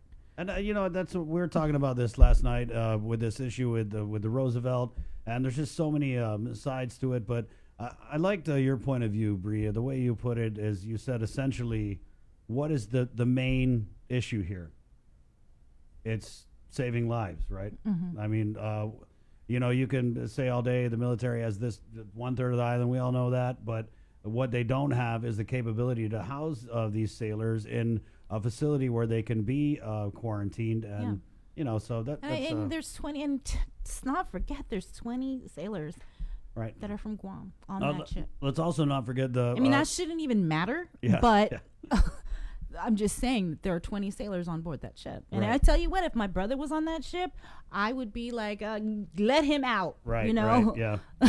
But that was asked during the press conference yesterday. I don't know which media asked it, but they were basically like, are any of the Guam soldiers going to get to go home? Yeah, and it's like, no, it's not happening. Yeah, they're like, stupid Good question. Good try, but no. You're going to be quarantined. We had a comment here to go over the local numbers again, if you could. Yes. Okay. Okay, and then we're gonna go to the phones. We got a caller standing by. Oh, just also, I wanted to make sure everybody was clear with the USS Teddy Roosevelt. If anybody tests positive, they are going to be isolated, and there are no plans right now for isolation facilities for the military to be outside of the fence. They're going to do that inside the fence. That's what Mary Rhodes, her response to that question, I don't know which one of us asked it, but her response was absolutely not. Right. And, I think it's important, the info that Mary put out, we're going to break it up. You throw it on the YouTube. From what she was saying, and, for what it's worth, you guys take it. She said that they laid out parameters that they wanted the military to adhere to, and then they came in with all these extra layers. Yeah. So... for what it's worth, that's what's going on. And Mary and kind listen of... to it, please. She really listen. went in deep. That was a very deep dive. Yeah. Okay. All right, so the latest numbers from the Department of Public Health, these are the numbers that were released at 9:30 p.m. by the Joint Information Center. Yesterday, they tested 41 individuals. 5 tested positive. 36 tested negative. That does not... 36 plus 5... Okay, yeah, that's 41. Sometimes we got to check those numbers because it doesn't add up. But okay, today it does. 5 tested positive, 36 negative. The overall count includes 6 positive cases that were tested by the Naval Health Research Center in San Diego. Total count 82. Right. 82 tested positive. Positive to date. Let's go to the phones here. We got Carl on the line. Good morning, Carl. It's going to take a couple of minutes, so I'm going to ask in advance. Do I have that time? Yeah. Okay, so I'm going to start off with, now let's just suppose for a moment that the Admiral and the base commander of Anderson Air Force Base announced that as of, and let's just say 2 weeks from today, that all base entry by civilian contract workers, all A-76 employed in the base public works sector, all NEX, AFES employees, and all military retirees and veterans must demonstrate documented evidence that they have been tested for the coronavirus and found negative of the virus to gain access to base facilities. This is supposed. Further stated is that the base entry as of this announcement will demonstrate current testing of 14 days of date of entry, meaning testing was performed within the last 14 days, meaning continuous testing is going to be required to meet the 14-day period for base entry.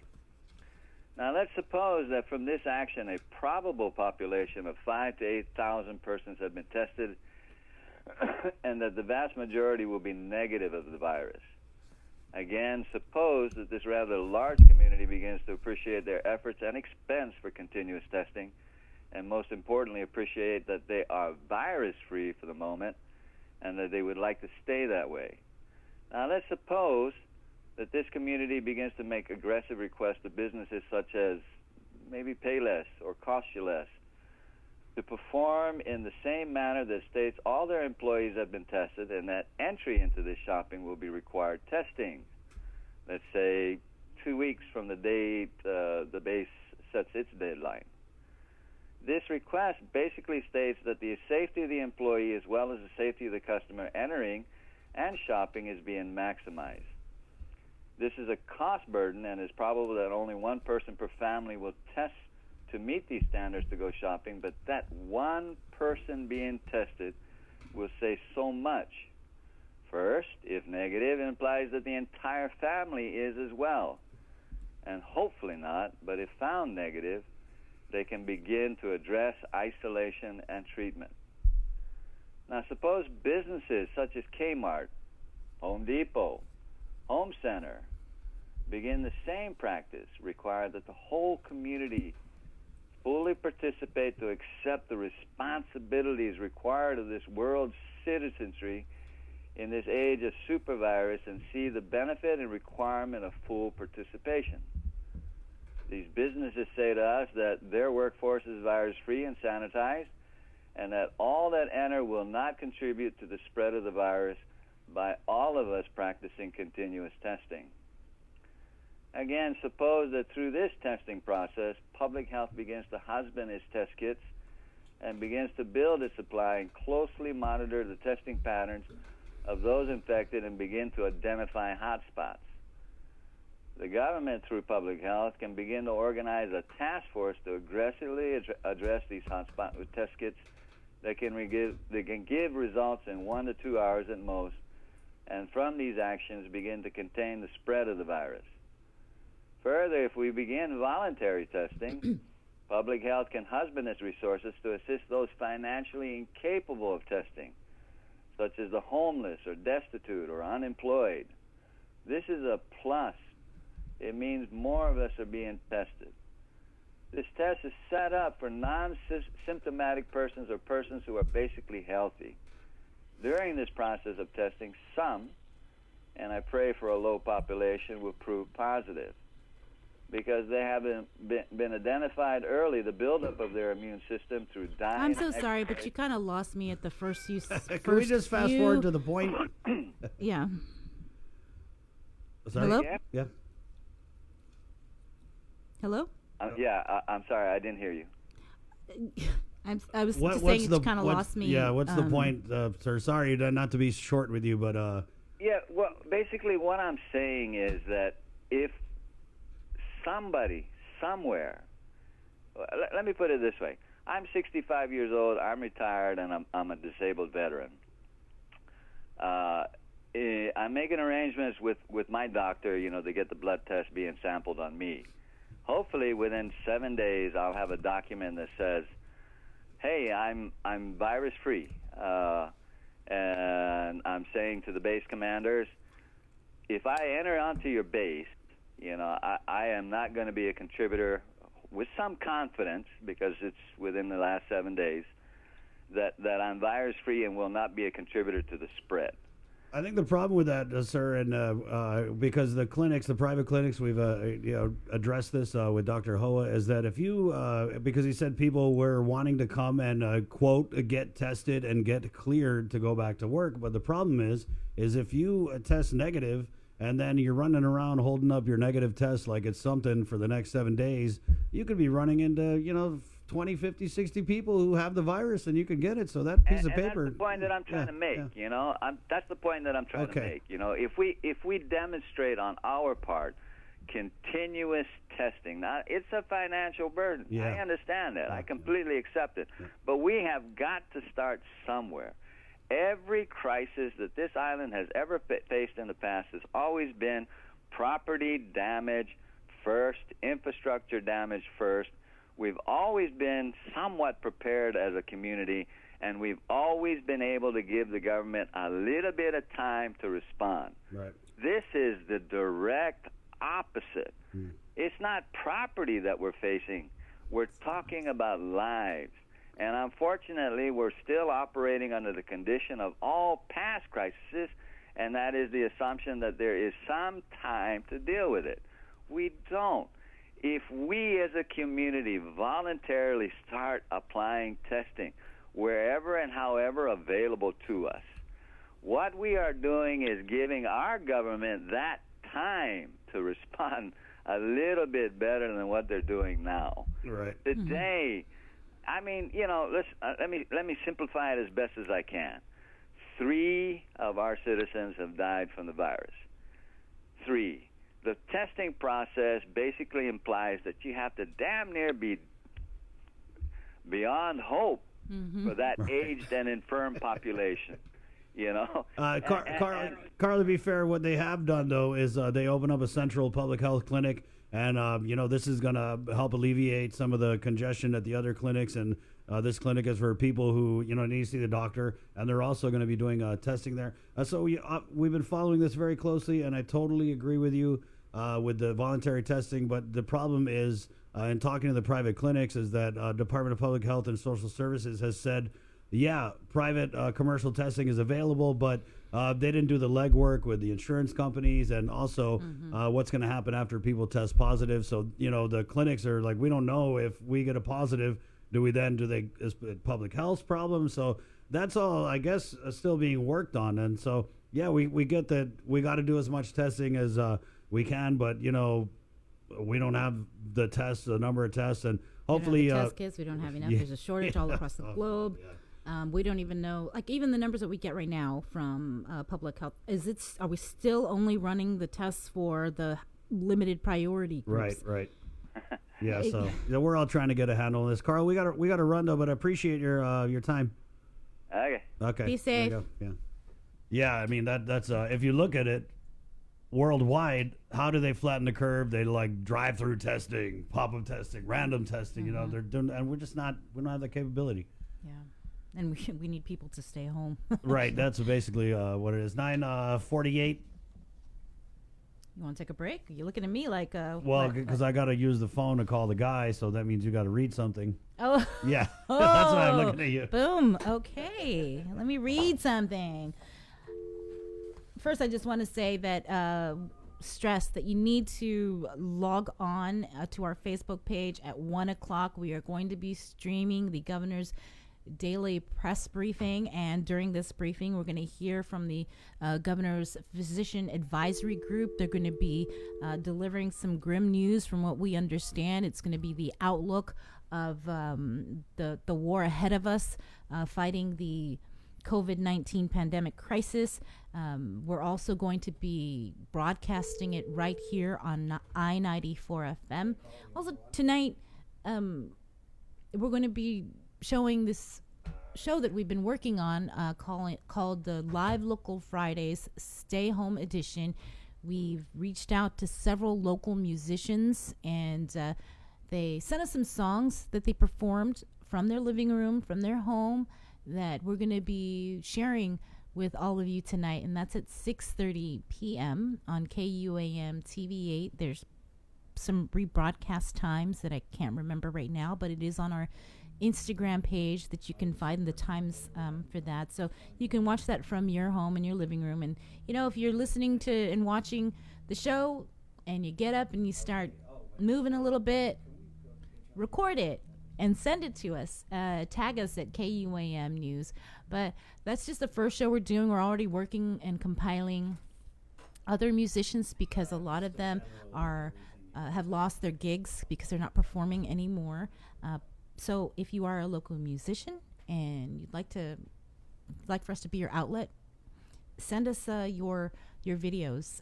Email it to Chris or myself, Sabrina at KUAM.com, and we will get you on our show. And again, that's Friday. Starts tonight, 6:30 p.m.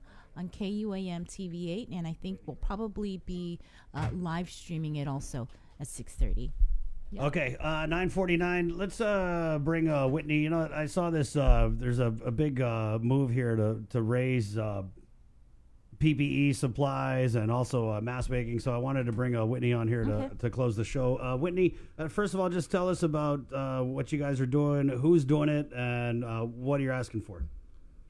Yeah, absolutely. So I'm just working with a small group of concerned citizens, and we are doing kind of a variety of projects to help our hospitals and other local medical facilities make sure that they have adequate supplies of protective personal equipment, so like masks, gowns, gloves, face shields, caps, etc.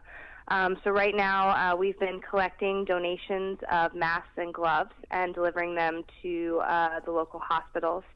And we are also doing a mask making drive. So we've got some schematics that have been kind of tested by some of the local hospitals. And while homemade masks are not they're not ideal, it's much better to use a manufactured mask. We're kind of preparing for the contingency plan in case our hospitals do run out. Right, and that seems to be a very real reality, unfortunately. It's definitely happening in a lot of places. So we're hoping that we've been proactive enough here to kind of get a jump start on it and make sure that we have some supplies that are pre-positioned. Whitney, where are you from? Are you with what organization, or is this something that you wanted to do on your own? You have a connection to a healthcare worker or first responder?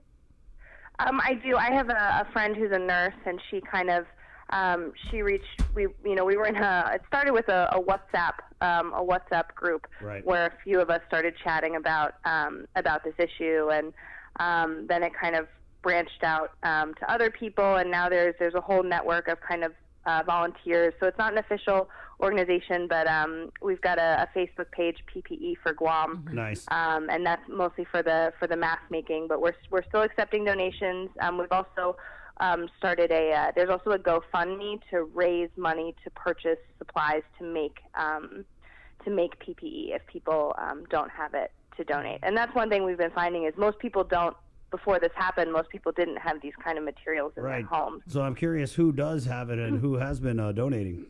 Yeah, so a lot of some like local businesses, people you might not think of, like spas, salons, restaurants that have closed, tattoo parlors. These people all have to use PPE, so we have been able to get in touch with some of them. It is a little hard because a lot of these businesses are closed right now. So if any listeners know anyone who works at these type of businesses who might have supplies, it would be great if they could get in touch with us. I know you guys are also doing the mask making. They're starting to ramp up the guidelines with the mask. We've seen it go one way or another, and I know that part of it was because they were anticipating a shortage, but it kind of looks like they're going to start advising everyone to just wear the mask, right? That's what the president is considering. Right. That's really great that you're having this mask making thing. I think that's cool. Yeah. I did want to ask you, you said your nurse was a friend, kind of what got this started. How is she doing these days, and what is she telling you about, how she's dealing with being at the front line?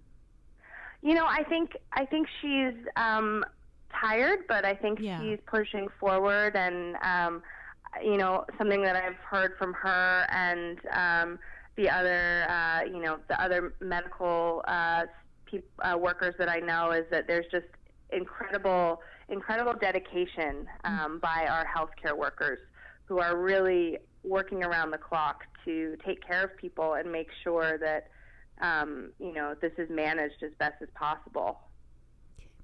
Well, any final words you'd like to say? If any, listeners have any donations, we can be reached at 686-1699 or PPE4Guam@gmail.com.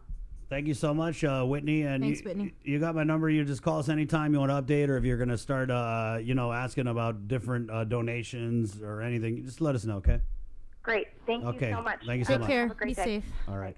Hey, there was a similar effort that I just wanted to really give a big thank you to Maria Leon Guerrero. With some St. John's alumni, they were able to do a GoFundMe.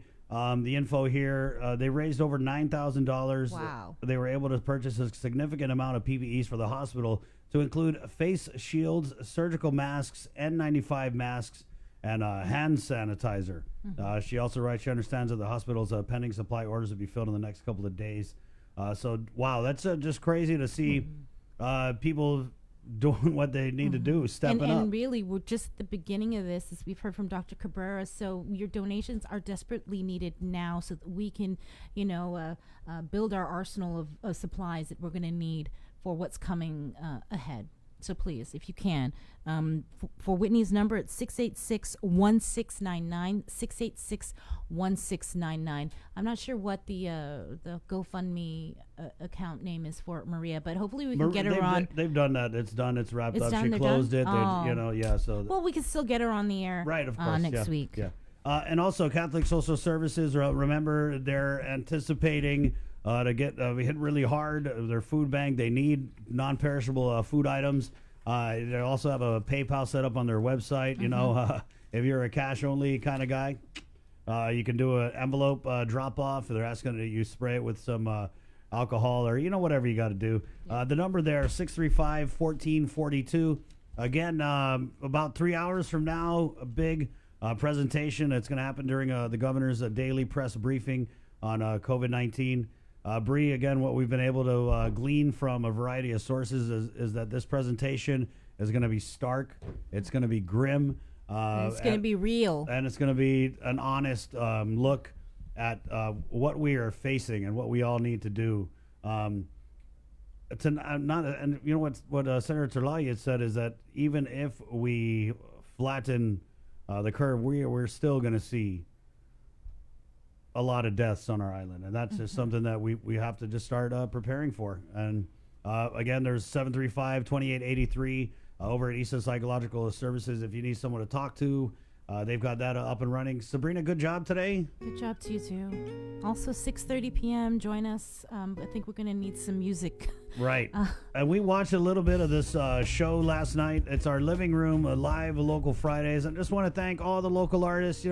We're already working on next Friday. This is something like we want to keep doing for you guys. And the response from the artists, Cabin Fever, but they are just so down. Right. We got Microchild. We have the Dolls. Yes. I'm a fan. We got Messiah Hoffa. We got Candyman. We've got Annette Ngefpotgu. We've got just Joe Garrido. Joe Garrido, yep. It's going to be awesome, okay? Hey, for Sabrina. Nicole, I don't want to forget. That was a good performance for too. Sabrina, my name's Chris. Adios. Bye.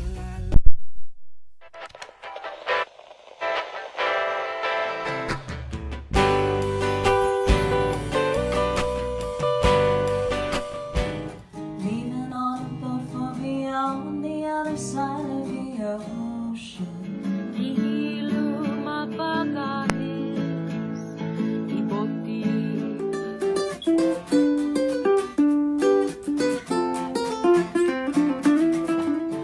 There ain't no need to go outside.